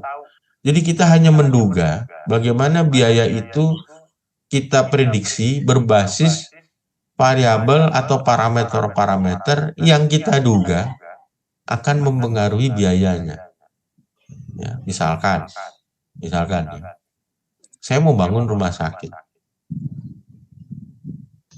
Jumlah kamarnya, jumlah bedroomnya, itu rumah sakitnya mau 300 bed. Oke, saya duga prediktor utamanya adalah jumlah bednya nih. Pada saat konteksnya kita belum punya desain. Per bed itu pengalaman sebelumnya di rumah sakit yang sudah terbangun itu kira-kira 1 miliar. Berarti estimasi biaya untuk membangun rumah sakit dengan jumlah 300 bed itu kira-kira butuh 300 miliar. Itu estimasi, tapi sifatnya stochastic method. Nah, kapan kita deterministik? Deterministik kalau kita sudah bisa mengukur secara definitif. Misalkan apa? Sudah ada gambar detailnya. Ya, pondasi udah tahu pakai tiang panjang apa bore pile. Tiang panjang itu strandnya ada berapa, mutu betonnya berapa, pile cap-nya gimana, besi betonnya gimana, semuanya udah keluar. Dimensi, kuantitas, kualitasnya sudah tahu. Sumber daya jadi kita udah tahu. Nah, itu namanya deterministik. Artinya kita sudah bisa mendetermine secara spesifik estimasi biaya dari objek yang kita akan lakukan estimasi. Ya, jadi kalau sudah detail desain, ya itu sudah kita bisa lakukan deterministik. Tapi kalau masih studi kelayakan, itu juga masih stokastik. Kita masih menduga. Desainnya belum ada. Hanya mungkin basic design. Kalau gedung mungkin cuma tampak di potongan. Atau cuma sistem utama saja. Ya, kita belum tahu detail desainnya seperti apa. Tapi kita sudah diminta mengestimasi. Nah, yang keempat, itu namanya expected accuracy range-nya. Jadi estimate accuracy range itu indikasi dari derajat sejauh mana bervariasi antara final cost outcome pada saat proyek itu selesai dengan variasinya terhadap estimasi biaya kita. Misalkan, estimasi biaya kita itu nilainya 100. Ternyata final cost, final account pada saat bangunan itu terbangun, itu 120. Berarti ada error kan? Kira-kira selisihnya 20 per 100. Jadi 20% errornya. 20% underestimate. Ya, karena biaya yang terjadi lebih dari estimasi kita, 120 rupiah gitu ya. Kita prediksinya cuma 100. Itu bisa negatif, bisa positif. Bisa juga kita prediksi 100, ternyata realisasinya 80. Berarti kita overestimate namanya. Estimasi melebihi realisasi. Ya. Dan nggak apa-apa sebetulnya, karena tadi estimasi adalah proses prediksi. Hanya sejauh mana kita harus bisa akurasinya itu tidak terlalu jauh. Ya. Akan sulit kita bisa 100% sama persis. Ya, faktanya pasti akan ada variasi antara budget yang tersedia dengan realisasi. Nah, yang kelima itu karakteristik terkait dengan effort to prepare. Kalau kelas 5 effortnya sederhana tuh. Effortnya sangat simpel. Jangan-jangan cuma detik saya bisa ngeluarin. Tadi saya mau bangun rumah sakit 300 bed. Saya udah punya data. Pengalaman saya sebelumnya 1 bed rumah sakit 1 miliar, ya udah 300 miliar. Nggak nyampe 1 menit saya bisa ngeluarin estimasi biaya. Itu estimasi biaya. Tetapi effortnya sangat minimalis. Efeknya apa? Effortnya minimalis. Akurasi range-nya juga sangat, errornya sangat besar. Ya, errornya sangat besar. Ya. Nah, ini kalau dalam bentuk generik tadi ya, saya balikan lagi. Kelas 5 itu level of project-nya 0 sampai 2%. End usage-nya buat apa? Buat screening atau visibility. Metodologinya stokastik. Stokastik tadi menduga. Atau judgment. Judgment itu artinya saya ini pakar dalam estimasi biaya. Ya, saya punya pengalaman, saya bisa secara kepakaran saya menentukan pengalaman saya itu sekian gitu ya. Itu judgment dong. Expected accuracy range ya, itu kalau kita lihat kolom paling kanan, itu bisa overestimate 200% sampai underestimate 100% kira-kira. Ya. Nah, preparation effort-nya itu 1. 1 dalam skala 100 itu 1 itu rendah sekali. Tetapi itu estimasi. Ya. Pada saat screening itu kita sudah estimasi. Misalkan nih ya, kita para investor lagi kongko-kongko di warung kopi gitu ya. Ada 3 investor, masing-masing melontarkan satu usulan untuk membangun satu fasilitas komersil. Ya, lahannya udah ada, masing-masing mengusulkan, saya membangun hotel. Hotel bintang berapa? Bintang 3. Berapa kamar? 200 kamar, bintang 3. Oh, pengalaman saya itu di proyek bangun sebelumnya itu per kamarnya jatuhnya 500 juta. 500 juta kali 200 sekian miliar. Itu estimasi itu. Lalu ada teman saya satu lagi tadi ngusulin rumah sakit 300 bed. Ya. Itu 300 miliar, itu estimasi. Lalu satu lagi ngusulin bangun apa misalnya? Bangun apartemen. Ya. Sama per room bay ya kalau apartemen. Berapa gitu? Tergantung jenis apartemen luxury-nya. Nah, itu dalam konteks apa? Screening. Akhirnya disepakati, oke kita bangun hotel aja bintang 3. Kita belum tahu kelayakannya. Nanti dilanjutkan. Tapi paling enggak gagasan itu sudah di screening dengan konteks atau cara tadi stokastik atau judgment. Judgment itu artinya tadi tidak menduga dia malah berdasarkan pengalaman aja. Itu judgment. Lalu kelas 4, konsep study or feasibility itu primarily stokastik, tidak judgment lagi, sudah stokastik. Yang ketiga kelas 3 ini effortnya udah sampai 40%, itu untuk budget. Ya, misalkan konseptual design sudah jadi, itu buat budget tuh. Sudah bisa membudgetkan, walaupun baru konseptual design.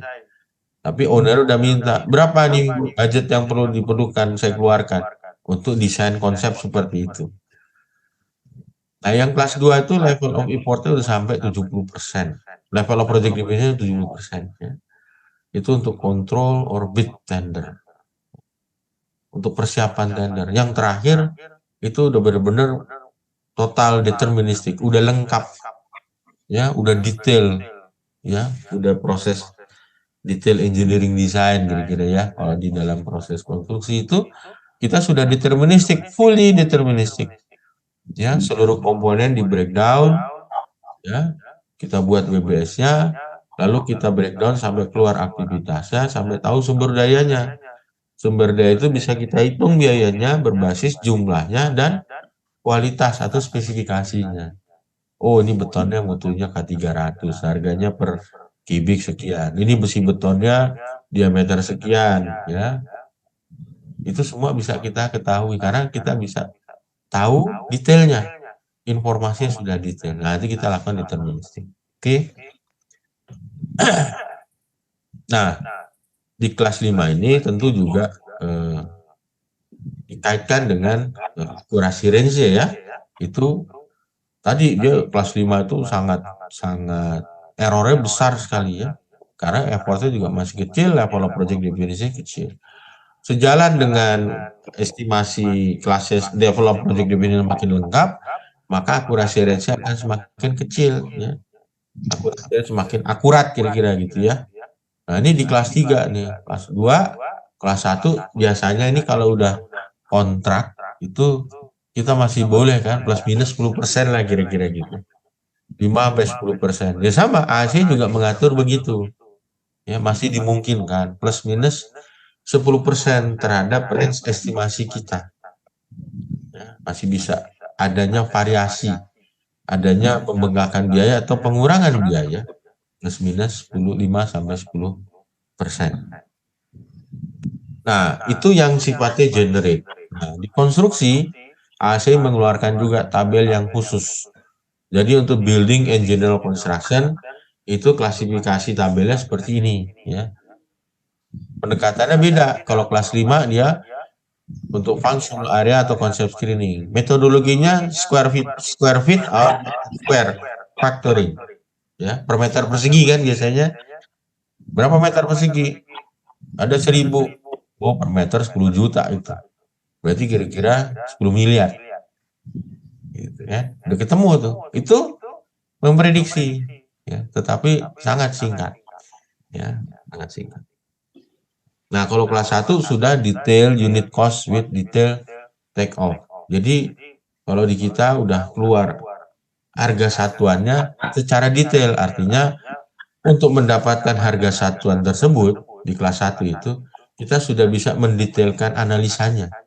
Ya, analisa harga satuannya plus detail take off. Detail take off itu artinya volumenya untuk setiap item pekerjaan sudah kita breakdown, ya, menjadi kebutuhan masing-masing aktivitas yang sumber daya udah ketahuan, mutunya udah ketahuan, jumlahnya udah ketahuan. Itu namanya detail take off, ya. Akurasi range-nya ya tadi tidak bisa 0%, tetap bisa plus minus 5-10% ya. Over atau underestimate. Nah, ini keterangannya untuk building and general construction industry, ya. Biasanya untuk gedung gitu ya, bangunan gedung vertikal. Nah, itu dipengaruhi estimate akurasi dipengaruhi banyak hal. Mulai dari level of familiarity with technology dengan aturan-aturan market pricing, condition, currency exchange. Ini sangat mempengaruhi akurasinya. Ya, Anda bayangkan Anda mengestimasi sesuatu objek bangunan yang mau dibangun, tetapi ada ketidakpastian terkait dengan kondisi pasar dan pricing condition misalkan, atau misalkan level of familiarity with teknologinya, ya, itu biasanya objek-objek untuk di proyek-proyek EPC itu ya. Jadi dia itu ada teknologi yang mungkin tidak umum di kita ya, atau di industrial plant. Itu ada owner teknologinya yang punya, ya, prosesnya itu ada perusahaan manufaktur khusus yang punya. Nah, kita suruh mengestimasi, kita susah mengestimasi biayanya karena memang itu spesifik, yang punya teknologinya itu hanya manufaktur tertentu misalkan. Apakah itu turbinnya, apakah itu berbagai macam sistem processingnya, ya, itu karena teknologinya spesifik, susah kita mengestimasi. Harus kita panggil yang punya teknologi tersebut, ya, kita panggil, kita request for information, ya, kita ajak diskusi, baru dia bisa keluarkan harga. Tapi kalau kita nggak ketemu dengan cara gitu, kita akan susah. Akibatnya apa? Akurasi estimate kita akan rendah. Atau misalkan unique or remote nature of project location. Bayangin proyeknya di daerah Indonesia Timur, di puncak gunung, menuju ke sananya susah, transportasinya di sana pun banyak KKB, ya, dijagain sama bahkan bisa diancam keselamatan. Nah, itu kan kondisi yang sangat unik gitu ya. Artinya kita harus ke sana, harus bawa pasukan keamanan, mengantisipasi kalau terjadinya gangguan keamanan. Baik ada biaya tambahan untuk kita menyiapkan pasukan untuk mendampingi kita selama proses pembangunan. Itu biaya nggak kecil, ya, termasuk transportasi ke sana susah gitu ya. Saya punya pengalaman membantu Kementerian Pertahanan membangun jalan inspeksi patroli perbatasan sepanjang 1.500 kilo, mulai dari Kalimantan Barat sampai Kalimantan Utara. Itu proyek selama 5 tahun. Saya naruh orang di lapangan untuk membantu Kemhan ya, mengawasi proyek. Nah, itu yang menarik adalah menghitung harganya, harga pembangunan jalan patroli perbatasan. Itu kan posisinya di perbatasan, yang kriterianya untuk patroli perbatasan TNI itu jalan perbatasannya tidak boleh lebih jauh dari 50 atau 100 meter dari patok perbatasan.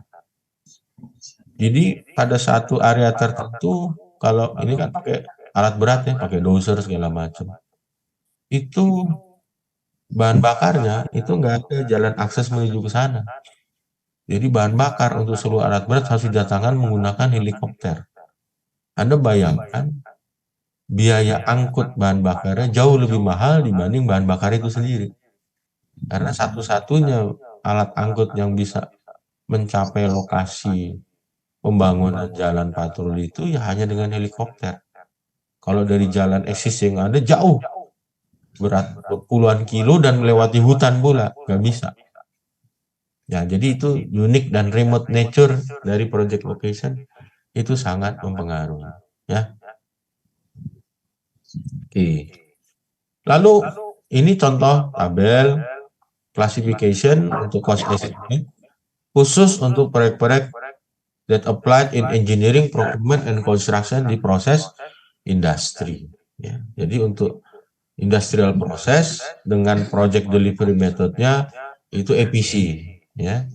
Sama kelas 5 sampai kelas 1, tetapi dia itu metodologinya, end usage-nya itu agak berbeda. Demikian juga dengan akurasi range-nya. Kalau di kelas 1 tadi gedung, itu kan plus minus 5 sampai 10 ya. Kalau dia itu 10 sampai 15, karena tingkat errornya walaupun kelas 1 bisa masih cukup besar gitu ya. Ini penjelasan dengan proses industri ya. Ini kalau digambarkan grafiknya hubungan antara akurasi range dengan kelas estimate mulai dari kelas 5 sampai kelas 1 ya. Akan mengerucut memang range-nya. Jadi kalau kelas 1 ini kan posisinya ada di sini ya, kelas 1. Ini kelas 5 nih. Range-nya luas nih, mulai dari minus 50 ya, underestimate atau overestimate 100. Tapi bisa sampai sini juga. Ini sampai berapa? Minus 20 sampai plus 30 misalnya ya. Ini range untuk kelas 5, kelas 5 estimate. Kelas 4 makin mengkerucut, ya semakin akurasi range-nya makin bagus. Kelas 1 yang paling bagus. Tapi tetap ada errornya. Tadi minus 10 sampai minus 10 sampai plus 15 ya tadi ya. Contoh.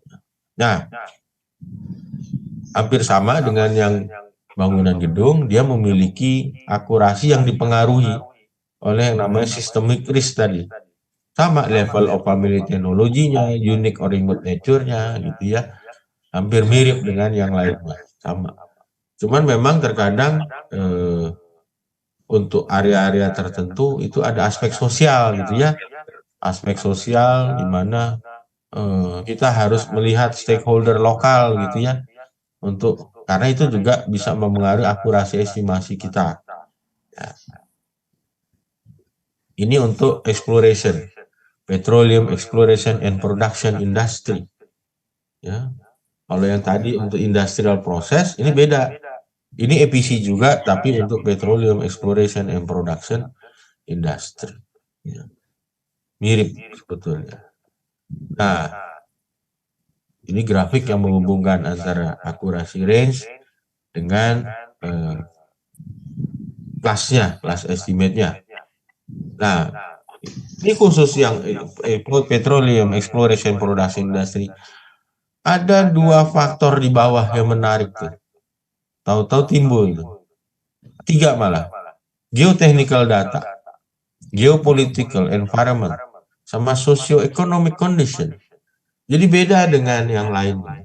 Menurut ACE, untuk kegiatan eksplorasi dan production dari minyak dan gas, oil and gas, itu eksplorasi ya, maka geotechnical data ini sangat penting. ya. Karena kan kita ingin tahu nih kondisi di bawah tanah ya, sekian ribu meter di bawah tanah untuk kita bisa ambil minyak atau gasnya itu kita harus tahu geotechnical datanya. Kalau kita nggak akurat geotechnical datanya, maka degree of akurasi estimate-nya juga akan dipengaruhi oleh itu. Yang kedua geopolitical, ya. Geopolitical artinya ya kita tahu misalkan apa namanya sumber cadangan minyak eksplorasinya posisinya ada di satu perbatasan antara dua negara atau di laut yang kedua-dua negara itu juga berkepentingan, maka timbul geopolitical. Nah itu biayanya nggak murah juga. Ya, ada aspek geopolitik yang mesti dipertimbangkan. Atau socio-economic condition. Ya. Dulu pernah dengar ya ada pembangunan eksplorasi migas di Indonesia Timur. Ada yang mintanya itu di tengah laut, ada yang mintanya di onshore gitu. Ada yang offshore, ada yang onshore. Itu sebetulnya aspek socio-economic condition. Kalau dibangunnya di tengah laut, dampak terhadap daratannya itu kecil. Tapi kalau dibangunnya di daratan, di onshore, maka Pemdanya akan mendapatkan benefit gitu. Jadi Pemda malah ingin supaya itu fasilitas itu dibangunnya di darat supaya seluruh kegiatannya bisa terlibat si masyarakat setempat. Tapi kalau di tengah laut belum tentu mereka bisa terlibat. Nah itu contoh socio-economic condition yang mempengaruhi akurasi estimate ya. Nah, yang berikutnya kalau kita lihat bahwa ternyata estimasi biaya itu kita lakukan sepanjang waktu, sepanjang proyek. Pertama ya, pada saat kita screening tadi, kita milih 3 alternatif investasi pembangunan fasilitas, akhirnya kita pilih bangun rumah sakit. Berarti kita menetapkan satu estimasi biaya awal proyek. Ya. Lalu yang kedua, kita menentukan kelayakan proyek. Untuk menentukan kelayakan proyek, ya kita melakukan estimasi itu. Estimasinya tentu dengan mempertimbangkan life cycle cost dan life cycle revenue. Ya, kelayakan itu mempertimbangkan umur dari penggunaan fasilitas. Jadi rumah sakit misalkan investasinya berapa, operasional cost-nya berapa, revenue-nya berapa, sampai rumah sakit itu tidak bisa digunakan mungkin 30 tahun kemudian. Nah itu dihitung, itu diestimasi. Nanti akan kita bahas di feasibility estimate.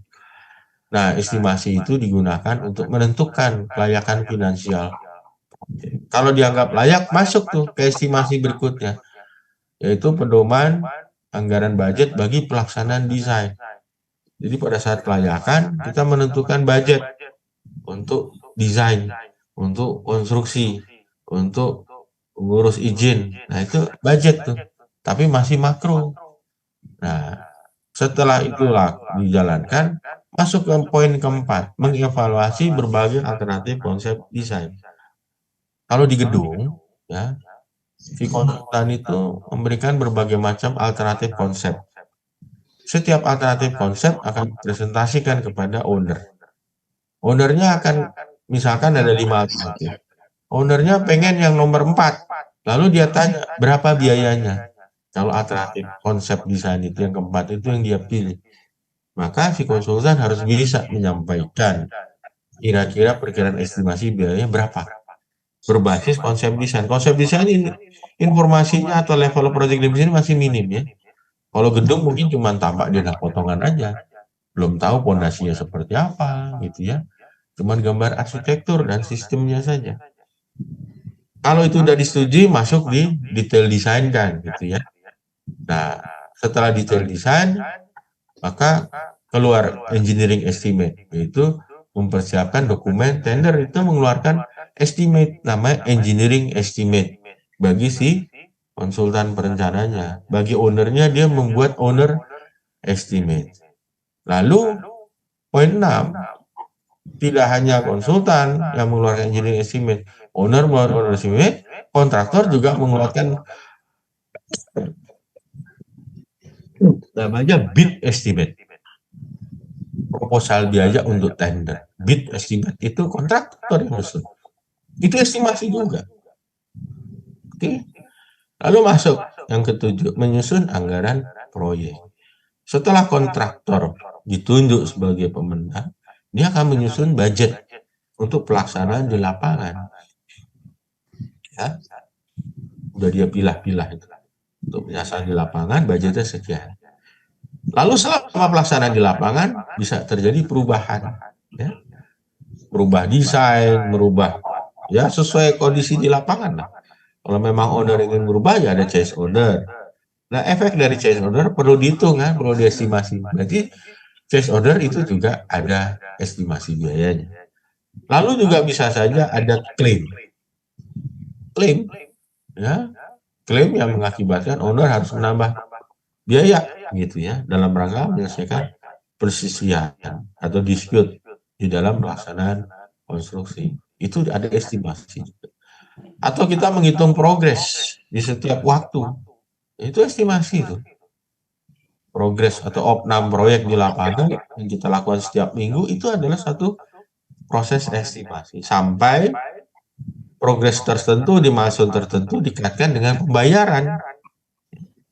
Jadi progres yang kita hitung buat apa? Untuk comply terhadap kontrak terkait dengan kemajuan pekerjaan dan proses dasar pembayaran kepada kontraktor. Jadi kalau kita lihat sepanjang waktu penyelesaian pekerjaan sejak awal konsep gagasan itu ada sampai bangunan fasilitas itu terbangun, tanpa disadari kita hampir setiap saat melakukan estimasi biaya, ya. Walaupun yang melakukan bisa berbeda-beda. Ada si konsultan, ada ownernya, ada kontraktor, dan seterusnya. Ya.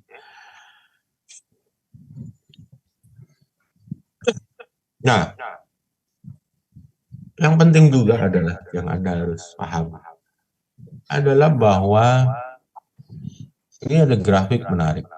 Ya. Grafik ini menghubungkan antara project time dengan degree dari stakeholder influence, risk, and uncertainty. Oke.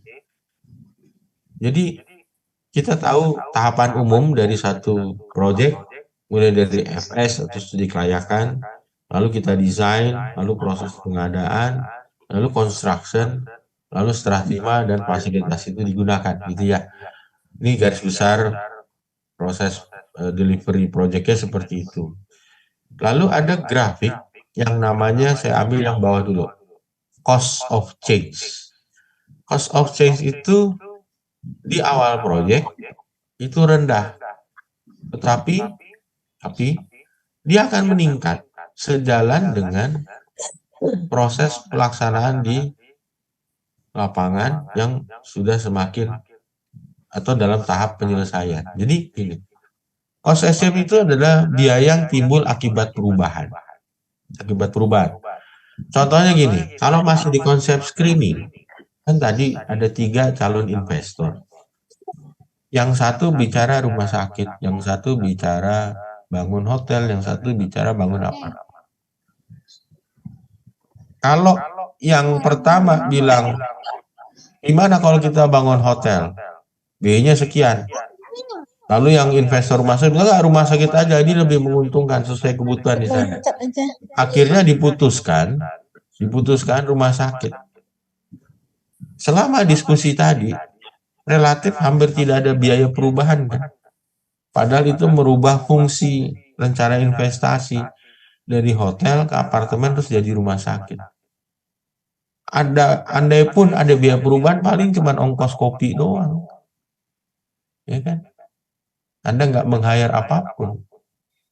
Oke, sekarang udah dipilih rumah sakit. Lalu masuk ke FS. Masuk studi kelayakan.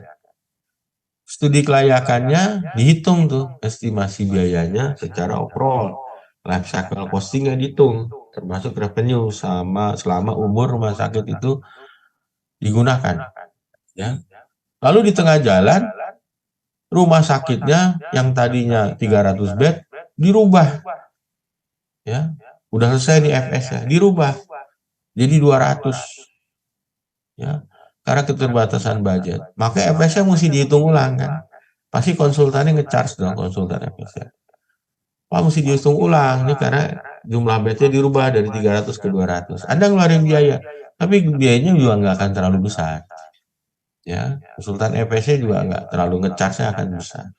Yang jadi masalah kalau sudah FS-nya dinyatakan go, misalkan 200 bed, lalu didesain.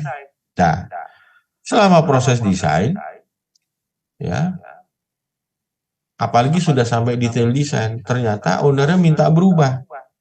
Wah, udah sampai detail desain, dia bilang, ini kalau 200 bed, kayaknya jumlah lantainya jangan terlalu banyak vertikal. Gimana kalau lebih tapaknya diperluas begitu ya? Karena memang lahannya masih cukup. Karena makin tinggi bangunan kan semakin mahal. Jadi jumlah lantainya diturunin walaupun jumlah bednya sama. Kan bisa. Efeknya apa? Konsultan yang ngedesain pasti marah-marah kan? Pak, itu udah saya desain 8 lantai, Bapak sekarang minta jadi cuma 7 lantai atau 6 lantai. Dengan luas tapak berubah, itu kan desain saya rubah semua. Mulai dari desain pondasinya, desain strukturnya, arsitek, semuanya itu bisa berubah.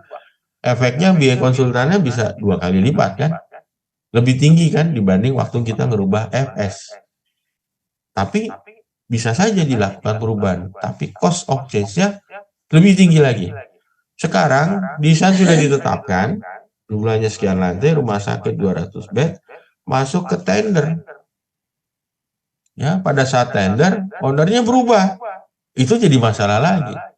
Ya, tendernya ditunda, apalagi di tahap construction. Ya, di tahap construction ada perubahan jumlah lantai, jumlah fasad segala macam, apa bentuk fasadnya, program ruangnya, sistem utility-nya berbeda, berubah itu, atau program ruangnya berubah, mengakibatkan biaya konstruksi perubahannya, change order-nya semakin gede lagi, ya kan? Itu yang mengakibatkan grafik cost of change-nya itu meningkat sejalan dengan pelaksanaan proyek sejak awal sampai penyelesaian. Ya, cost of change-nya itu akan berubah. Kebalikannya dengan stakeholder influence, risk dan uncertainty. Ya, stakeholder influence itu menurun. Ya, dari atas. Yang paling tinggi influence-nya tadi di awal. Kenapa? Anda dalam waktu sekejap bisa merubah apa yang mau dibangun. Yang tadinya hotel, apartemen, jadi rumah sakit. Ya. Jadi influence dari stakeholder itu sangat berpengaruh di awal. Sangat besar pengaruhnya. Karena dia bisa bahkan merubah kebutuhannya, merubah persyaratannya sedemikian mudah. Tadi cost of change rendah, tetapi stakeholder influence luar biasa. Merubah fungsi, merubah kebutuhan di awal dalam waktu sekejap. Kalau sudah desain, mungkin kebutuhan persyaratannya udah nggak berubah. Sudah ditetapkan rumah sakit. Ya, tetapi mungkin program ruangnya yang dirubah, dinding fasad warnanya, luxury-nya, semacam itu yang berubah sesuai kepentingan owner. Tapi sudah tidak bisa merubah fungsi utama, udah nggak bisa. Oh enggak, dari rumah sakit saya balikin lagi di hotel, udah nggak bisa. Artinya ada influence yang masih besar di tahap desain, tetapi tidak sebesar efeknya pada saat studi klien atau di konsep screening. Demikian juga dengan kalau sudah procurement. Kalau sudah procurement, stakeholder influence juga akan semakin kecil. Apalagi kalau sudah construction. Ya. Perubahan-perubahan itu paling kalau sudah konstruksi paling ya tadi perubahan warna fasad, perubahan-perubahan yang tidak signifikan. Tapi pun kalau signifikan bisa saja terjadi, tapi mengakibatkan konsekuensi biaya perubahannya akan mahal sekali. Demikian juga dengan risk and uncertainty-nya. Jadi stakeholder influence, risk dan uncertainty itu tinggi di awal, risikonya kan besar, kita nggak tahu. Ada uncertainty di situ. Risikonya juga besar, tapi sepanjang perjalanan proyek, risiko dan uncertainty akan makin berkurang. Apalagi soal konstruksinya sudah berjalan mendekati finishing. Risk dan uncertainty akan jauh semakin kecil. Kira-kira itulah gambaran ya Ini gambar grafik yang sangat bermanfaat bagi seluruh stakeholder, ya, bahwa kita mesti berhati-hati pada saat mengambil keputusan. Intinya tuh itu. Keputusan bisa saja dilakukan sepanjang proyek, tetapi ada efeknya, ya, baik itu efek cost of change maupun influence, risk, and uncertainty. Ya, ini yang harus kita pahami bersama. Oke, saya lanjutkan. Nah, tipe estimasi biaya. Tipe estimasi itu bisa saya kelompokkan. Kalau AC tadi ada 5 kelas ya. Kalau ini dari sumber yang lain bilang ada design estimate, berarti estimasi yang dilakukan sepanjang tahap desain. Mulai dari awal sekali, ya, screening, order of magnitude, feasibility estimate, preliminary estimate, detail estimate, engineering estimate, itu semua di tahap desain. Ya, tapi tingkat kedetailan informasi semakin lengkap, cara mengestimasi juga berbeda. Ya, kalau udah jadi estimate itu sudah deterministik tadi. Ya, kita sudah berbasis item-item yang spesifik kita hitung. Lalu ada di tahap tender namanya bid estimate. Estimasi yang disusun oleh kontraktor untuk penawaran harga tender. Lalu ada control estimate. Ya. Control estimate itu ya estimasi yang dilakukan sepanjang pelaksanaan proyek. Menghitung progres, ya, menentukan biaya klaim, melakukan perhitungan pembayaran, itu melakukan estimasi terhadap pekerjaan. Oke. Nah, ada perbedaan proses estimate, ada perbedaan metode estimasinya. Ya. Perbedaan metode estimasinya, kalau di programming or pre-design, ya, itu tipe estimasinya tadi ada program budget atau feasibility estimate. Metode estimasinya adalah single unit rate atau analogi method. Single unit rate tadi per meter persegi, ya. Atau analogi method, saya menganalogikan jumlah kamar bed ya dari rumah sakit, ya, dari yang sebelumnya saya bangun dengan yang sekarang mau dibangun, gitu ya. Lalu ada tahap berikutnya di preliminary estimate. Ya, preliminary estimate itu kalau di gedung itu sudah tampak denah potongannya sudah keluar. Ya. Nah, itu pendekatannya dengan metode parametrik atau cost modeling. Ya, pakai statistical gitu ya, atau menggunakan artificial intelligence. Itu kita bisa. Jadi informasi data masih minim, tetapi kita menduga cost driver atau parameter yang mempengaruhi biaya apa saja. Contohnya apa? Gedung dipengaruhi oleh satu, luas lantai. Yang kedua, jumlah lantai. Yang ketiga, jarak antar lantai.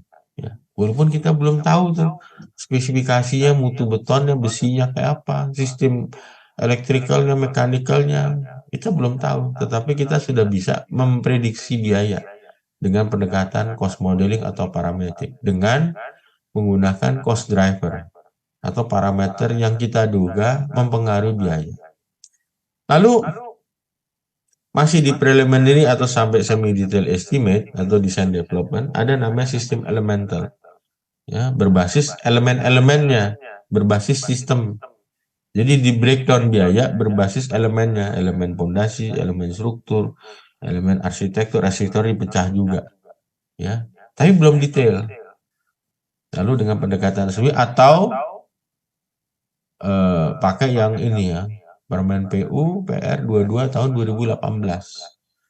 Itu kalau pedoman pembangunan gedung negara. Itu ada Permen PU 22 2012, itu sebetulnya untuk budgeting ya. Nah, itu sebetulnya pendekatan untuk preliminary atau budgeting ya. Karena sudah tahu luas lantainya, sudah tahu jumlah lantainya, sudah bisa memprediksi sistem apa saja yang mau diterapkan walaupun belum ada detailnya. Tapi dari situ kita bisa hitung ya berapa nilai total budget yang dibutuhkan.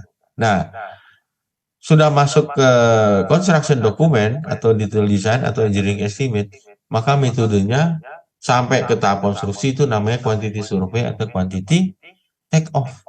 Jadi sepanjang jalan kita melakukan estimasi berbasis level of project definition dan informasi yang tersedia pada saat itu, ternyata metodenya juga berbeda-beda. Ya. Mulai dari yang stokastik sampai yang deterministik. Single unit rate, parametrik, sistem elemental itu masih bersifat stokastik atau semi stokastik. Menduga, dikira-kira. Ya, kita tidak menghitung secara deterministik. Nah, kapan kita deterministik? Setelah detail desainnya jadi, setelah kita bisa membreakdown aktivitas, sumber daya yang dibutuhkan, sehingga metodenya menggunakan quantity take off. Jadi di breakdown, lalu kita hitung per elemen itu, berapa volumenya, berapa kebutuhannya berbasis spesifikasi, sehingga bisa ditentukan harga satuannya. Oke? Sampai sini ada pertanyaan?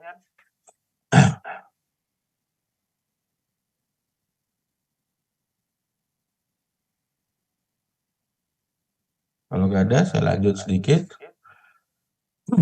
Nah, akurasi. Akurasi itu menurut penjelasan dari AC, dia adalah correctness. That the measure value is very close to the true value. Akurasi itu 100% minus error. Jadi errornya semakin besar, akurasinya semakin kecil. Gitu ya.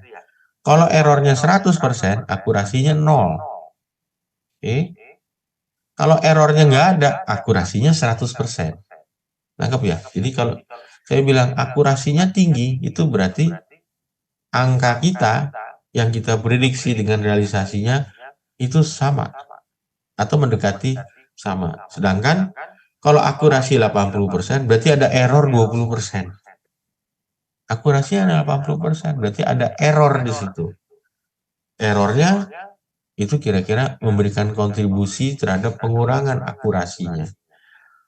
Jadi, kalau kita lihat grafik frequency of occurrence dengan cost seperti grafik di bawah ini, ya, Anda akan lihat bahwa estimate accuracy tends to improve.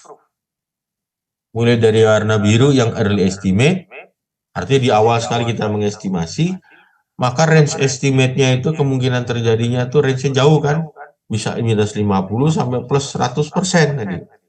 Ya. Artinya kemungkinan terjadinya estimasi yang kita lakukan titik-titiknya ada di sini nih. Udah di sini sampai jauh ke situ. Tapi begitu sudah estimasinya masuk ke level of project definition yang semakin lengkap, walaupun tidak lengkap sekali, belum sampai detail, maka masuk grafik yang warna merah. Peluang terjadinya, nilai estimasi yang kita lakukan, ya, sudah menjadi lebih baik, tends to improve. Jadi akurasinya semakin lebih baik meningkat, ya, semakin. Jadi akurasi itu digambarkan variasinya ini. Ya, kalau yang merah variasinya dari sini sampai sini, kalau yang biru dari ujung sampai ujung, variasinya jauh. Nah, semakin tinggi level of project definition-nya, errornya semakin kecil. Karena error semakin kecil, akurasi semakin tinggi. Kalau akurasi semakin tinggi, ditandai dengan kemungkinan terjadinya nilai estimasi kita mendekati nilai yang seharusnya yang garis biru ini. Ini garis realisasi yang sebetulnya akan terjadi. Nah, kita akan makin mendekat titik-titik perhitungan kemungkinan kita mengestimasi dengan kondisi detail estimate atau level of project definition semakin lengkap, itu akan semakin baik. Tends to improve estimate akurasinya. Digambarkan juga seperti gambar yang kelas 5 sampai kelas 1 ini. Kalau kita lihat, ini kan menggambarkan tends to improve of the estimate accuracy-nya. Ya, mirip seperti gambar yang warna biru, merah, dan hijau. Kalau digabungkan ya seperti ini. Ya, kelas 5, ini range-nya ada di sini. Kelas 4 ada di sini. kelas 3 di sini, kelas 2, kelas 1 nih mendekati titik-titiknya itu mendekati di sini. Hanya terjadi. Ini kan sebetulnya errornya di 0. Kalau errornya 0, akurasinya tinggi nih. Akurasi 100%. Nah, ini yang sebetulnya realisasi yang terbaik di mana errornya 0, itu akurasi 100% itu ada di sini. Nah, di kelas 1 dengan level project definition paling detail, kita sebut detail estimate, tetap ada errornya tapi kecil. Ya. Kecil, minus 5 sampai 10 atau minus 10 sampai plus 15%. Oke. Lalu, dari gambar ini, nanti kita akan bahas namanya WBS. Oke. Project, kalau kita estimasi dengan lingkup yang belum detail, itu kita hanya tahu sampai atasnya doang nih. Project sampai level 1. Ya. Kalau project ini level 1, ini level 2 misalkan, ya. Ini sampai level 2 aja. Maka kita cuma tahu tadi screening. Untuk konsep screening, analogi aja, ya. Atau sistem itu per meter square, hanya itu aja proses estimasinya. Sehingga dampaknya apa? Kalau kita lihat variation to actual cost-nya itu itu masih besar, variasinya, errornya semakin besar. Demikian juga dengan asumsinya, itu masih besar. Sedangkan definite factor-nya masih kecil. Definite factor-nya tadi misalkan kita bangun rumah sakit 200 bed, itu definitive factor. Lokasi di mana? Di Kota Padang, itu definitive factor. Tapi kita nggak tahu kondisi tanahnya seperti apa, program ruang rumah sakitnya seperti apa, ya, sistem utilisasi belum tahu. Tapi kita bisa prediksi, bisa dengan menggunakan data historical rumah sakit yang pernah terbangun yang relevan. Kita bagi jumlah bednya, ketemu satu bednya 1 miliar kira-kira. Ya udah, itu estimasi. Tetapi masih bisa sangat terjadi error yang besar. Karena apa? Kita menggunakan asumsi yang besar. Nah, lalu masuk ke level of project definition yang semakin detail. Ya. Menggunakan metode parametrik. Ini kita kalau pakai parametrik, kita sudah bisa menduga jumlah lantainya berapa, luas lantainya berapa, jumlah jarak antar lantainya untuk gedung ya, misalkan, ya.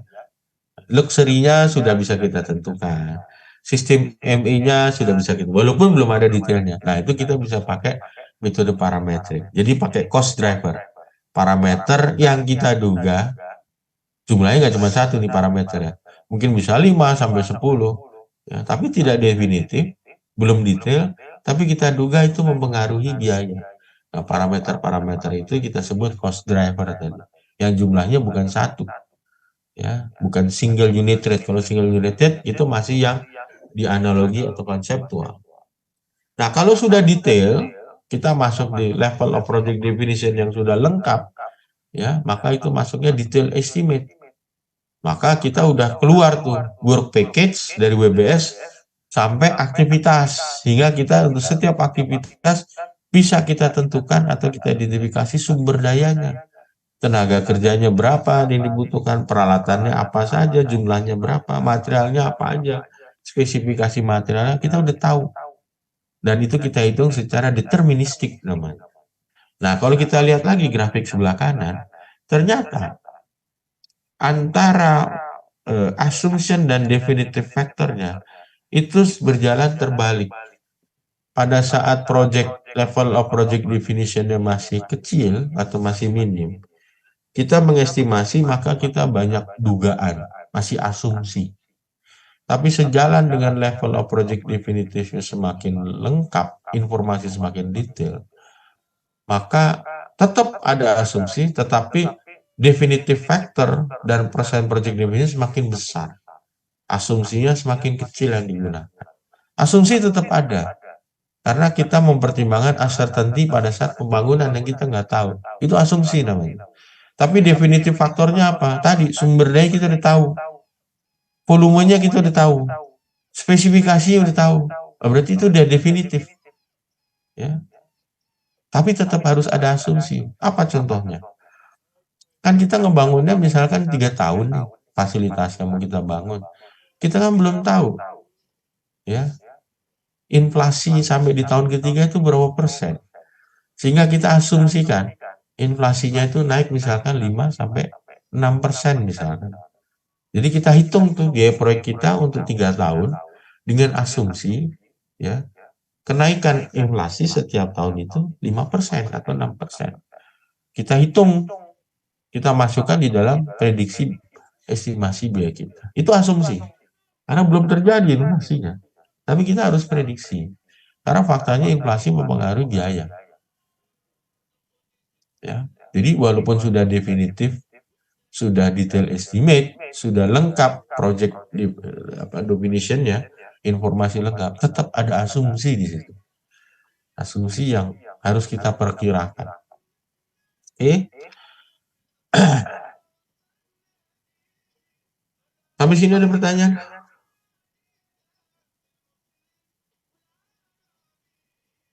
Kalau nggak ada, karena saya badan kurang sehat, saya cukup sampai sini dulu ya.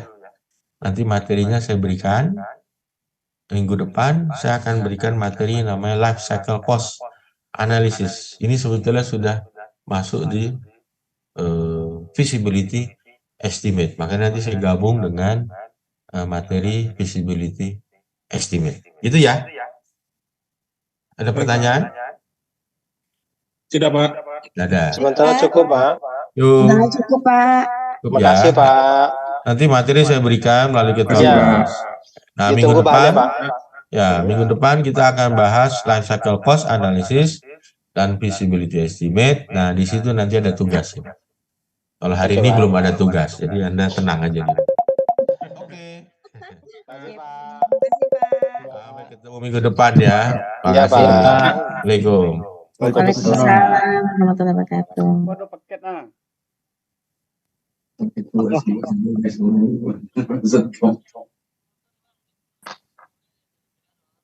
Ah, ide. Tensi kita gimana, Bu Dian?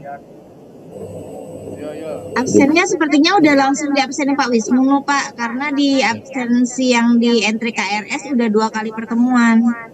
Oke, Bu Dian. Makasih, Bu Dian. Ya, Malam ini Pak. sinyal saya tidak bagus.